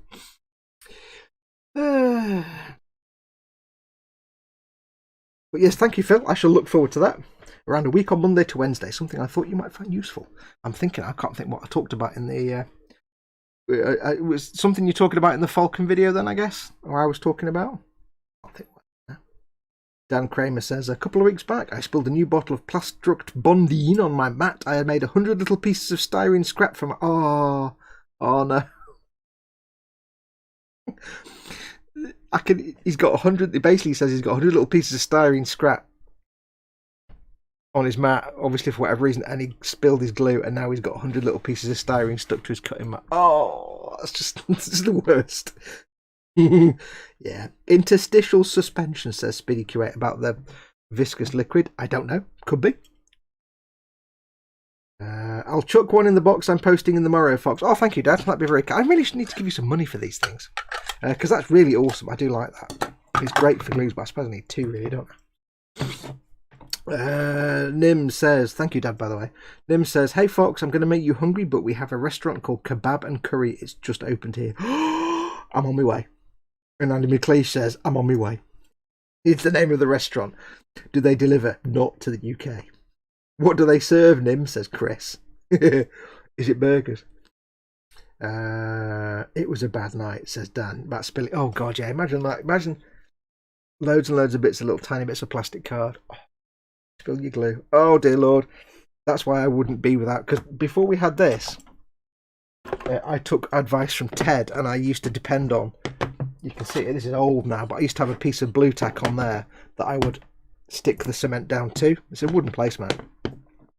And then that'd be it, and I wouldn't spill it over. And I got that idea from Ted way back in the day when we all first started doing YouTube. And then Dad started doing his dad device. Oh, Colin does his. And everybody started making these things. It's fantastic. So it really is the best thing. Whether you get like a handmade one by Dad or you get Colin to print one out for you. There's a few places you can buy them, but yeah. It was a bad night, says Dan. I bet it was. Right, we've got 45, we've got an hour and a quarter. Get some dudes done. So we built our Space Marine, our Chaos Space Marine. We've got some bits left over. These are now being saved because these need to go on to one of the future issues where we're going to use those spare parts again. These are from one of the earlier sprues. We'll put them to one side. Now we just have this many Poxwalkers. Yeah. You know what? If you've been watching this build series, you know that the way this is going to work is that basically my very good friend and patron George was for the most part responsible for making me able to do this, the whole part work. So we're splitting this. When it's all been built and painted and finished, he's getting all the Space Marine stuff and I'm keeping all the Death Guard. And I'm kind of glad of that because I'm going to have to paint these Poxwalkers over a period of time because I think we're going to have like 40 Poxwalkers by the end of it. And yeah, I don't want to make that basically paint them all in one go. Thankfully, my cutting mat wasn't apparently made with much styrene or ABS. I was able to pry the mess up from the mat after a while. Yeah, I think at that point you just have to buy a new mat. Well, if you were filming, if I was, you'd have to buy a new mat. In my belly tonight will be a TV dinner ham hock in mustard sauce with tatties, peas and carrots. Ooh, ham hock. I've not had ham hock for years. Folks, what's that on your fingers? Silver things. They're rings. Just rings. Just Ponzi rings.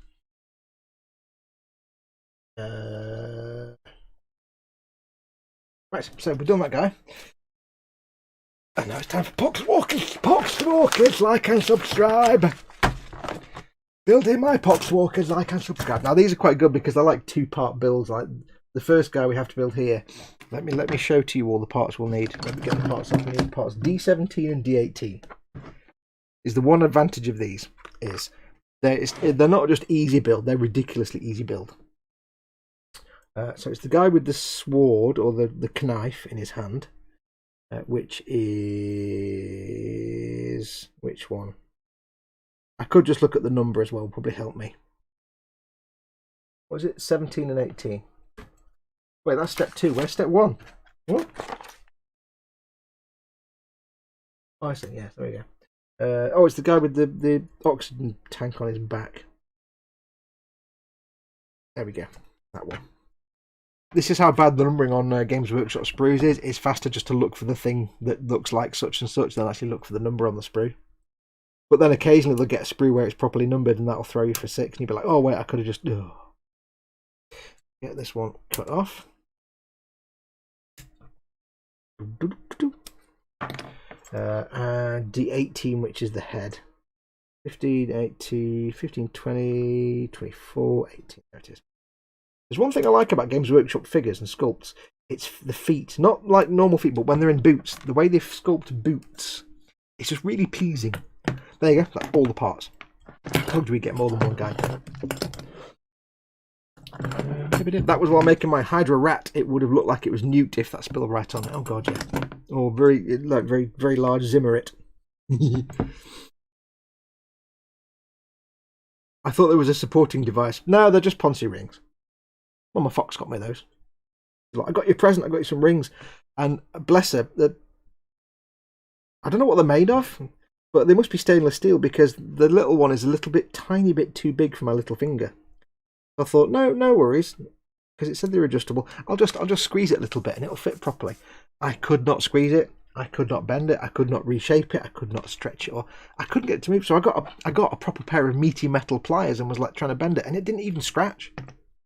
So God knows what they're made of, but you can't even scratch them. It's like insane, indestructible. Anyway, yes, Games Workshop, they do really good boots. I love the way they do feet.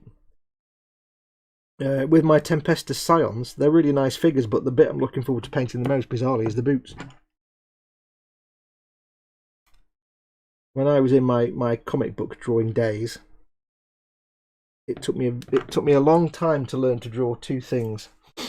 Hands, hands took a long time, but then I kind of just developed my own way of doing hands. But one thing that took me a long time to get used to doing was feet. In shoes and boots. I don't know why, it just took a long time, and whenever I draw figures, for some reason they always come out with 2 left or 2 right feet. It just looks that way. And the way I taught myself to draw shoed feet, or feet in shoes and boots, was by drawing characters wearing brogues. If you don't know what brogues are, go and look up brogues. It's a type of shoe. I taught myself to draw brogues because you can follow the lines of the different materials in the shoe, and that informs you of the shape of the foot. Because for some reason drawing shoes and hands was the hardest thing ever, in cartoon style, in a comic book style, a realistic but comic booky graphic novel-y. So I taught myself to draw. I did a character who wore brogue shoes, and that kind of taught me the basic shapes. From then on, I kind of got the hang of doing feet. So I've always got an affinity for like boots and shoes, because I'll always try and give people boots and shoes, because then I can use the shape of the clothing to inform where the foot, if that makes sense. Not just like a generic shoe shape. You've got like the seam down the side and the bit with the 2 side pieces where the laces are, and you can use those to inform the overall shape. Handy tip: if you want to learn to draw feet, draw people in brogues. Because you get used to drawing brogues and then you learn the shapes then. Where's the nub? There's a nub there. My belly has been chosen. I'm having brisket, pulled pork kielbasa with loaded mashed potatoes and barbecue beans. I like the sound of all of that.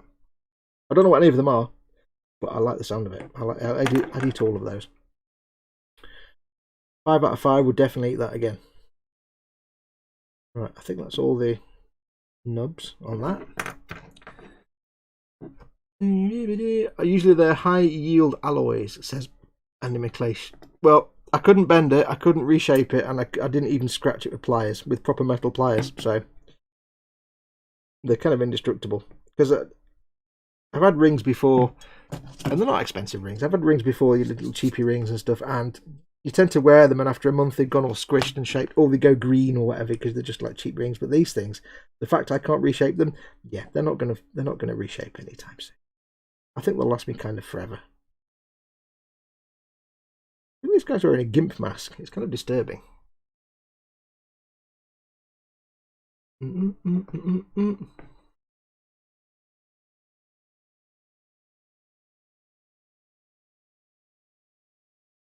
If they taste like sweet, they're tungsten. I'm not tasting them. Ew. I've learnt over the years not to listen to any suggestions that Paul at Team Inept suggests about anything. Try this. No. The moment you suggest it, I ain't going to do it. They are O-rings from Challenger. No, I said they're indestructible. Too soon? I don't know.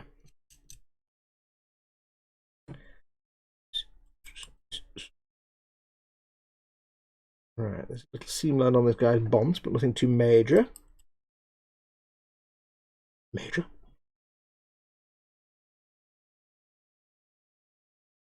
And anyway, in my defense about building these slowly, my defense is, of course, going back to what I was saying earlier, that with the Space Marines at least, I am building them for George. So I'm putting a lot of extra effort in for the quality of the build. There you go. That's my excuse, and I'm sticking to it. Na na na na na na na. Get round that one, ladies. Too soon. Damn, he didn't fall for it, says Paul at Team Inept. Yeah. Just because I got you to try Marmite and Nutella at the same time, and you fell for that, doesn't mean I'm going to fall for your shenanigans. I know you too well now. We know each other too well to even begin to fall for any of that nonsense. It's just not going to happen anymore.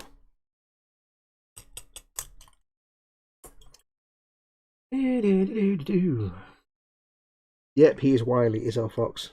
Der Fuchs ist schlau und stellt sich dumm. Bei Menschen ist es andersrum. I think I've got that right. I can never quite remember if I get that right. Der Fuchs ist schlau und stellt sich dumm. Bei Menschen ist es andersrum.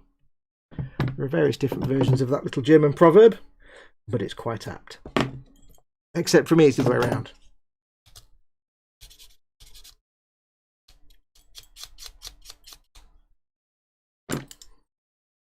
So really it should be Der Fuchs ist schlau und stellt sich dumm. Bei Fox ist es andersrum.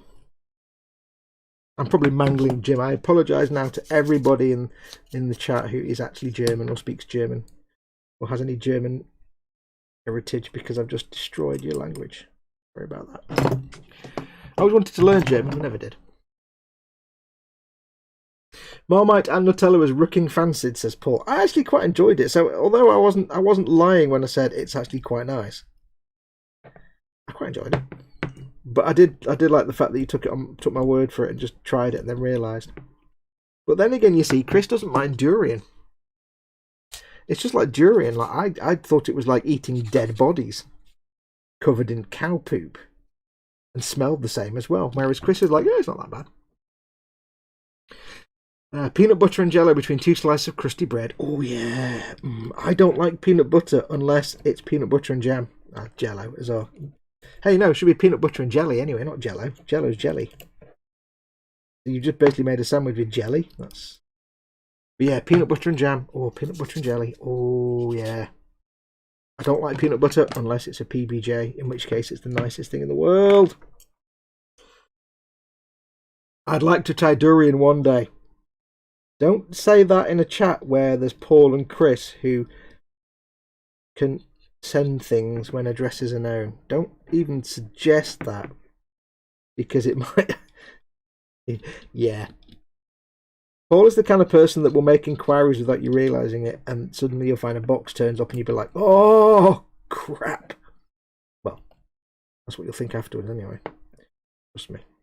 It seems to be one of those things that, like, some people don't mind it, and some people... Durian is like the most ultimate Marmite, because it is either the most rancid thing ever, or it's actually pleasant. I don't know why or how people can actually not find it rancid. It does smell like decomposition. When I was in secondary school, I had to basically... how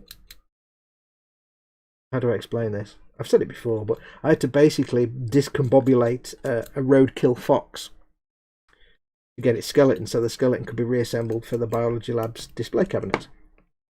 Because they had like skeletons of different animals in the biology class. And I was given the task of taking this roadkill fox in a big plastic bag and just get the bones out of that place. And the only way to do that was to basically put it in a big tin and boil it for like a week. And yeah, they had to evacuate the biology lab for 2 days, and it wasn't used for a week because of the smell.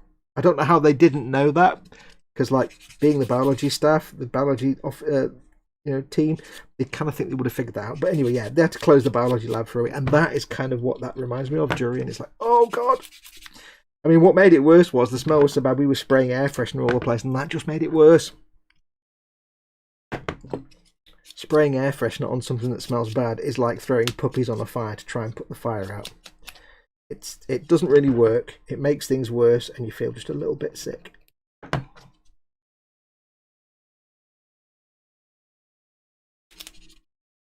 It's a lottery. Either you get brilliant stuff or absolute torture when I'm sending it, says Paul. Absolutely.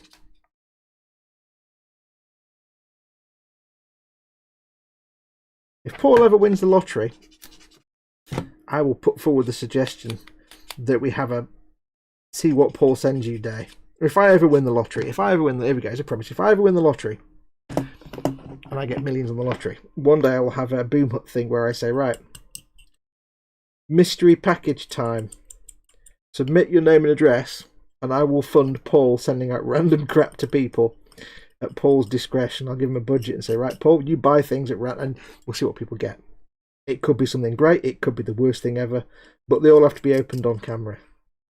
And it could be anybody. Anybody can get stuff. That'd be great. Imagine just putting Paul in charge of a warehouse of random stuff and saying, right, send this out to people. Yes. You put in a tub of maggots or ants, boiling is just a bad idea. This was in the 80s, and I was just told what to do, and I was like 13 or 14, I was about 15. I didn't know that. And they wanted it quickly for some reason. I don't know why they did it quickly, but it was like, we need it quickly, so can you just not do it with maggots? I guess was the logic. And they thought, well, I guess they thought, it'll take them a day. Boil it down. There you go. Because they wanted the bones all clean and stuff, and I guess they didn't want to wait for the time it takes for scavengers to clean the bones.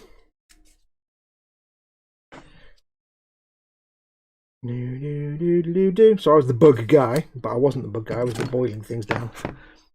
It was fascinating, don't get me wrong. I kind of enjoyed it in a way. It was fascinating watching the process and reassembling the skeleton and stuff and to be displayed. But yeah, that smell, man. The biology staff were like, we made a terrible mistake. We truly made a terrible mistake. Anyway, Clee says, if I win the lottery, Fox, Chris, Colin and Ted would each get funds. Paul would get a torture chamber. Yeah. Right, so this guy is almost deseamed. Paul says, yep, I'd do that. Oh, absolutely. If I said to Paul, here are some funds, buy random things and send them to all these people, Paul would be like, absolutely. Because he'd have complete discretion over what to send. So you might get a box of chocolates. You might get, I don't know, an inflatable tardigrade. I don't know, you might get a box of hemorrhoid cream. You could get anything.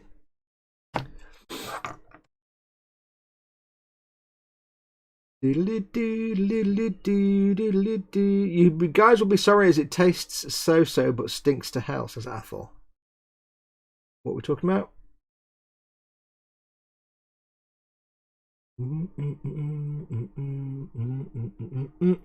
Grilled cheese with Lee and Perrin, says Andy McLeish.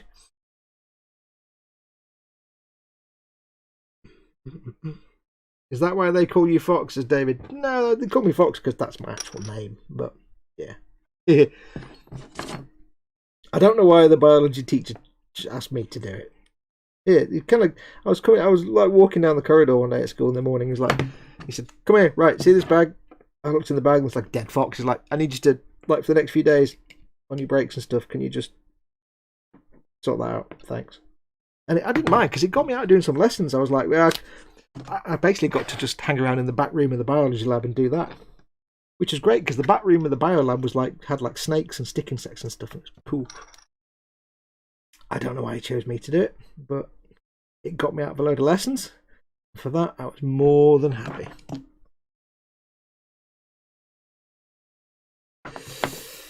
An inflatable tardigrade would be awesome. Yes, I sent one of Mama Fox's Christmas presents. I was struggling to think of what to get Mama Fox for Christmas, but one of the things I got Mama Fox for Christmas was a plushy tardigrade. It's great. It wasn't the microbes one. It was a different one, a Japanese one, but it was quite big. So she's got this little plushy tardigrade that sits on the back of her sofa now. It's quite adorable. There were cartoony ones and there were realistic ones, and this is more towards the realistic end of the spectrum. Right, so Tamiya Fat Cement, remember, it's load bearing, and he's not got many points of contact. Tips of his toes, but if that was extra thin, that would not be sticking on there. So we'll get him glued on. No, he's only got the tips of his toes really that are sticking to the base. So, yes. Clearly nominative determinism. This is Team Next. Yes, and somebody used to read the New Scientist, I think.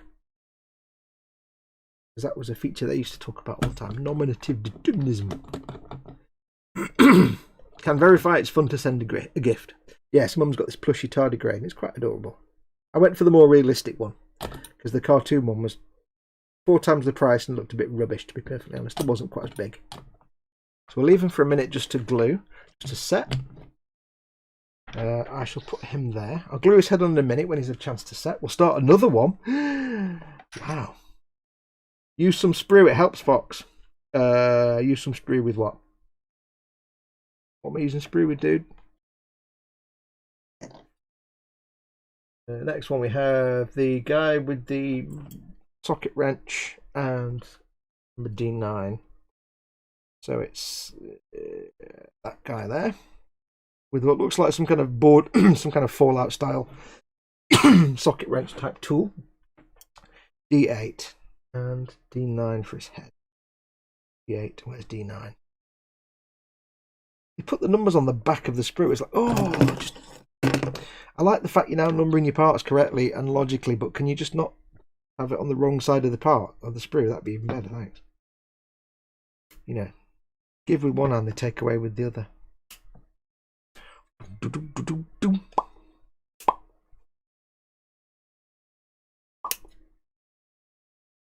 Right, what's still attached? Nothing. There we go. D8 and D9.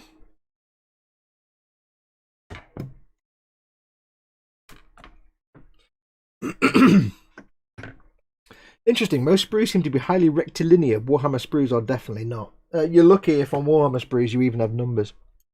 Like Bandai, 1, part numbers 1, 2, 3, 4, 5, 6, 7, 8, 9, 10, 11, 12. Warhammer Games Workshop have started doing that, but in reality it's more like 1, 12, 13, 27, 15, 18, 19, 22 might be on a different sprue, although these are actually labelled A, B, C, D and E, so they've started to make a bit more sense now. They've kind of learned, I think. But yeah, I've got the Imperial Guard Valkyrie aircraft to build, and it's not even numbered. The parts have... I've got the Baneblade that doesn't have numbered parts, I don't think, and I've got the Valkyrie, which is a flying vehicle. It's a big aircraft kit. None of the parts are numbered. It's like, what? I mean, luckily, I think all the parts are kind of unique, so easily see them, but still, wow. Paul Di Tommaso is input. Welcome, Paul. How's your back, buddy? I like getting gifts. Too bad I don't get much unless I buy it myself. Aww. Yeah, how's your poorliness, Paul? Any better? Hopefully better.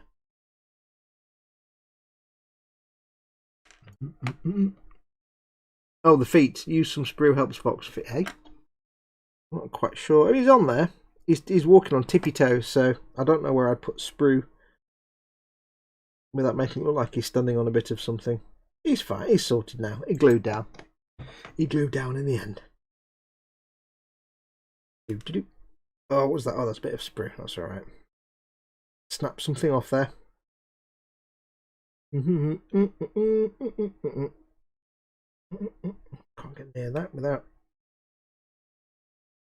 I'm loath to use the tips of these cutters, but sometimes there's just no choice. A bit rubbish. Here are these bits.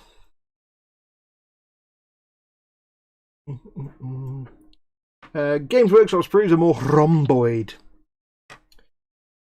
Don't even invoke the rhombus of doom. The rhombus is Satan's shape.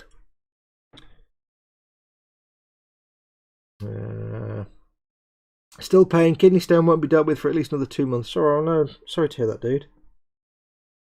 I mean, as long as they can eventually deal with it, that's I suppose some silver lining. But you've got to wait that long. Ugh. Then again, I suppose right now, classed as non-essential, wouldn't it? And they'd have to prioritise it, which is a bit rubbish. Well, we're here to distract you, buddy. That's what we're here for.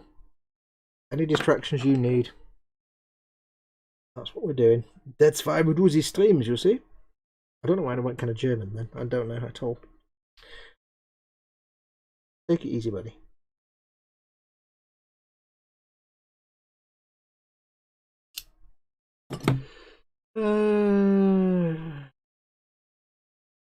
Athol says, when I made that model, I placed him so he was flying back and made a hole in his belly so that he was screwed. Like he'd been blasted back. I like that.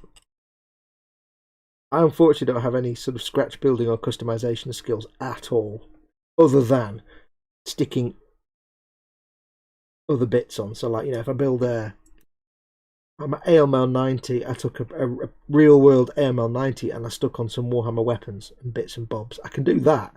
But when it comes to custom stuff and scratch building, I've got no skills at all. I'm absolute garbage at that, so don't even try. Right, I think that's all the nubbage. Let's get his seam lines removed. Folks, all you need is green stuff and some imagination. And you still need some skill. And that's what I haven't got. I've tried it over the years, trust me. I've tried it. For some reason, then I had a kind of, really, I have in my head. But yeah, I've tried it. I just don't have the skill. There's the sculpty, scratchy, buildy skill. It just doesn't exist in me at all. I can't even make green stuff sandbags without them looking like garbage. And believe me, I've tried.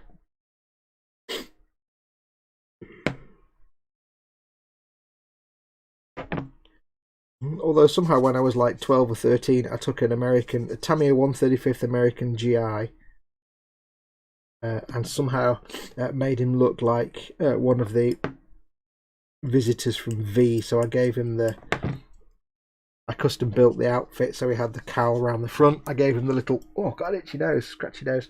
I gave him the little sort of peaked cap and the big sunglasses, painted in red with all the details on it. And that was 13. I was much more carefree in those days. Nowadays, I'm like far too neurotic to be able to be creative like that. But yeah, I've got no physical skill like that at all. I've always said I'm a painter, not a builder, so that kind of creative custom stuff, I've never got a hang of it at all. I was watching a video the other day of a guy doing some custom work on a terrible 1/72 scale Revell tank kit, and there was the cowling around the cannon. You know, you get the turret and then the cannon, and there's like the cowling, that kind of cover that they have over it. And he said the one on the kit was garbage, so he just made a new one out of putty. It's like, there you go, cocktail stick and some putty. There you go, it's a material. I'm like, wow, yeah. No, all it takes is practice, as I thought. I know, I've tried it over the years, but it's just one of those things I've never been able to get the skill of. I know my limitations. I'll learn anything and practice anything, but eventually I'll be like, you know what, I'll just give up. I can make basic things and stuff, and I can do little greebles and stuff like that, but actually carving stuff and sculpting stuff and nah. I don't have the skills, unfortunately.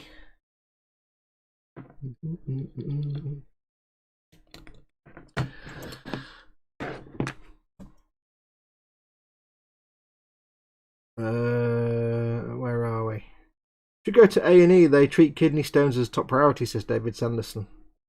He's in Canada, and he says, well, every time I had one, I went to A&E, which is like emergency, like our emergency room, and was seen very quickly, had many from age of 21, now I'm 44.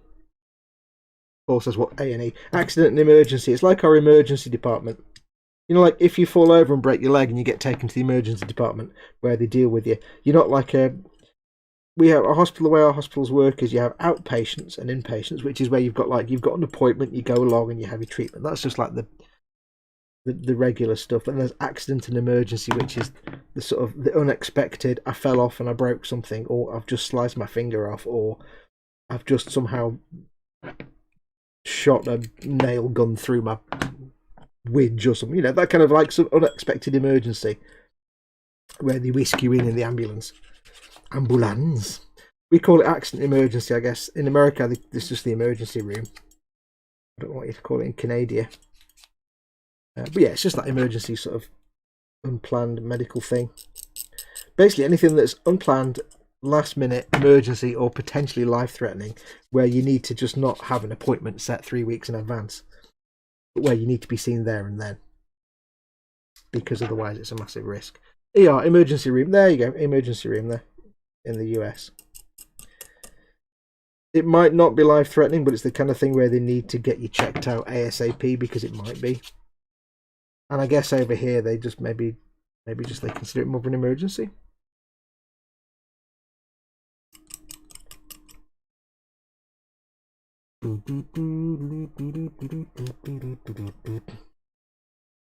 But of course, I'm not going to give out any specific medical advice because I'm not a medicine scientist. Don't take my word for anything when it comes to medicine science. I know nothing. Very conscious right now of companies like YouTube looking at people giving out medical advice and pharmacological advice and stuff. Yeah, I don't do that.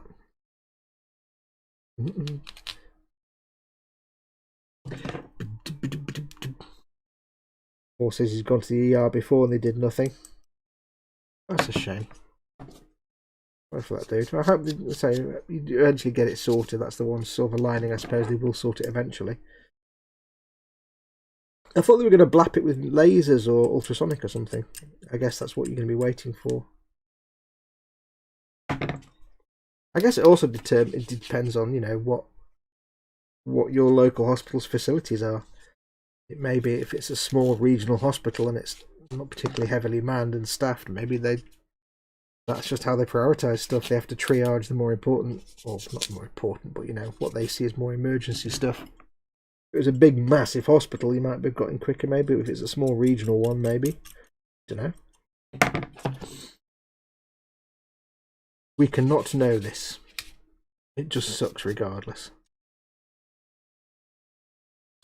So, we're all with you, dude. Let us know what we can do to help you get through it and pass the time and distract you. The best we can do is things like distractions like this, then consider it done. Consider it done. Nice big roast on the bench, says Lee Eagles. Painting it with acrylics or lacquers? Yeah.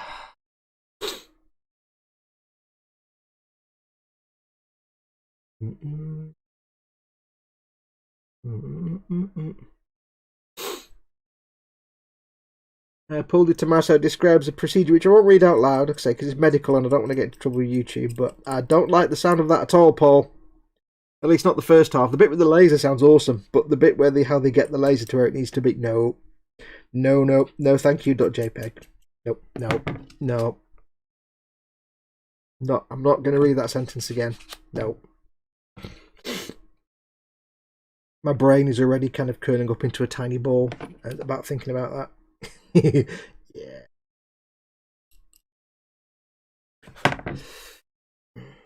Paul says, which laser? Which laser?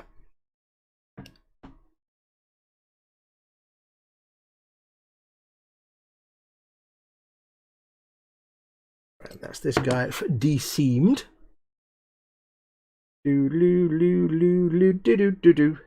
Laser probe, says Osric. Probedulations. Told you these guys are quite quick. Oops. Get a couple of these done. And then I think we're good to go then.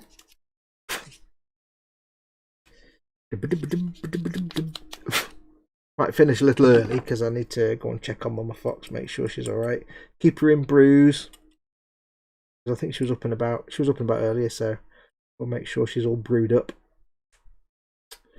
That little bit there that's annoying me, a little bit rough patch. I don't know why I'm worrying about a little bit of a rough patch on a guy that's literally covered in maggots and boils and festering wounds. I literally don't need to worry about things like that. I don't think. Right, I've done the head. So what I shall do is I shall get him glued to his bisset. Come on, Games Workshop Traitor Guard. What? Irene. I've just trimmed 12 pounds of filet mignon and cooked 2 onions, and now I'm cooking 3 pounds of mushrooms. Oh, ooh, hello. Come off my dad.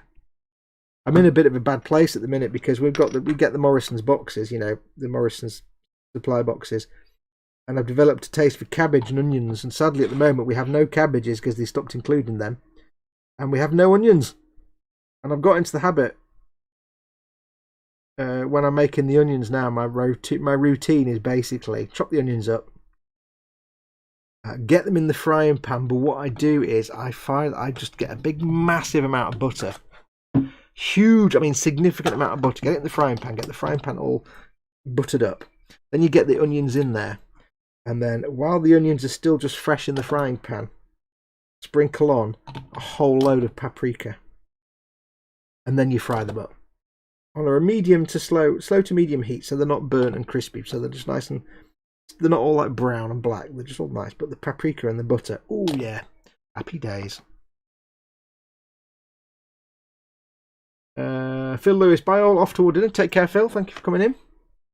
Maybe see you later on Chris's stream. Don't forget Chris tonight is doing his Warhammer Sunday. 8 of the PMs this evening will be Warhammer. Where's this head going on now? Gimp mask boy. Right, Gimpatron head. It's a funny little shape, and I'm not seeing how it's going to fit there. The one thing I wasn't keen on with the heads on these guys is that some of them don't fit particularly well. They've got these nice organic looking sort of shaped bodies where all the mould lines are kind of hidden in like creases in their clothing, or they've got like a bit of a horn breaking out from their shoulder, and that kind of covers up where something's glued on. But some of them have the heads that they just, yeah, they don't really fit too great. You get this big gap. I've been rewatching Avatar: Last Airbender on Netflix. I can't hear the word cabbage without thinking of that poor vendor. My cabbages! I don't know what that is. Furry marines disturbing, says Iru. Why are we talking about furry marines? Eric Graham says, don't forget Dad in between. Oh yeah, Dad's doing a stream tonight. Yeah, so when I finished well, I'm going to finish in a minute. Dad's doing a stream, I think about, is it 6:15, Dad, or 6:30 you're doing a stream? Dad's doing a little bit of a stream tonight as well, so do go and check that out.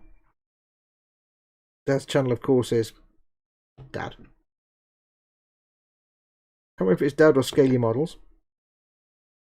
Chris and Dad, feel free to put links into chat. Because your mods, you can do that. Not stuck to his base very well. We did that a bit early. Feel free to put links in chat for your streams later on. Always be pimping. You know the rules. So yeah, Dad's doing his stream at 6:15.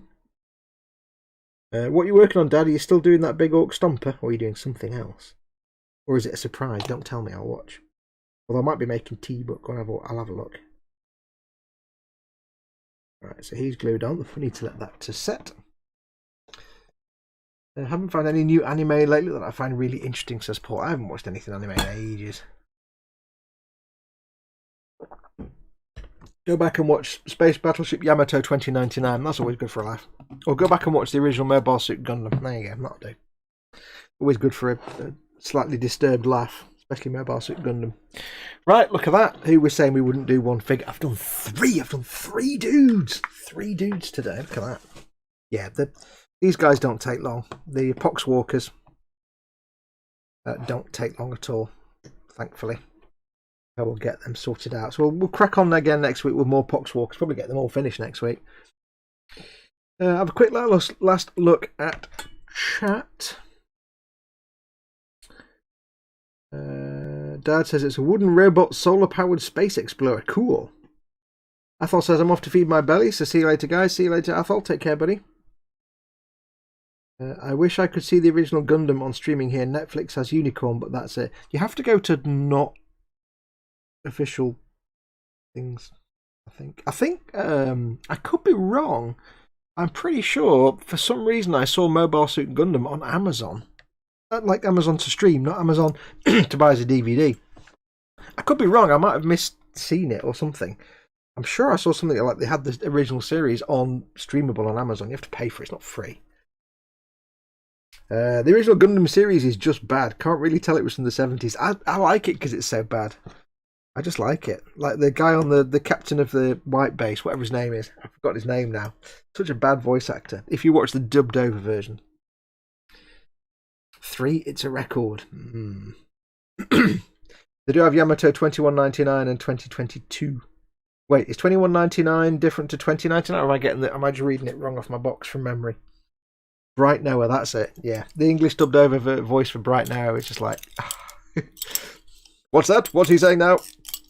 No, you will do this. Slap. Amuro, you must go over there now and do this thing, or you will be not in big trouble. You have to do it now. It's like, no real voice acting there involved. Right. He slaps people in the face and they're delirious. Yes, slap out of it. Right, what are we on? 5:30. I think what we're going to do, we're going to call it there. Because I'm not going to get another one done now. I need to go and make sure Mama Fox has got cups of tea and stuff.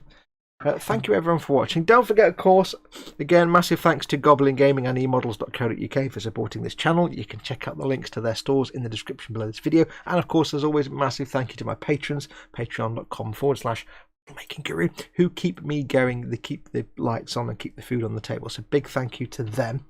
The emodels Millennium Falcon build, the next video, episode 2, is out tomorrow for everybody. It's in Patreon early access right now. It'll be released tomorrow at midday. For everybody else, if you're waiting for that, that should be up tomorrow. Stay tuned for more of those. No e-model show tomorrow. It's bank holiday, the store's closed and we're having a day off, so just keep that in mind.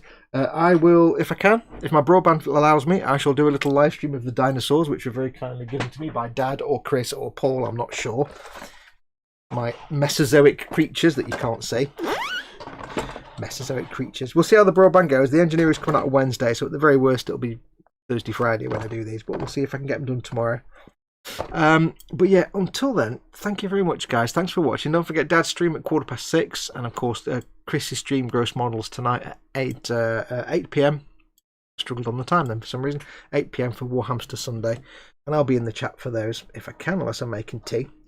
But until next time, just remains from. I need to check my buttons are still working. Hang on. Miraculously, my buttons are working, so Slap it on. I can do things like that. Just remains for me to say thank you very much for watching. Take care, stay safe, wash your damn hands. See the hands? Wash them. Wash them all. Wash all the hands. Wash the hands. Wash all the hands. I shall see you all later. But until then, I shall say take care of yourself. Go make something awesome. Dinosaurs. Nothing. Although I have to say, nothing's more awesome than dinosaurs. You can't really get more awesome than dinosaurs. It's not going to happen. Go make something awesome. Go be awesome. And until next time, I shall say, take care. Adios, amoebas.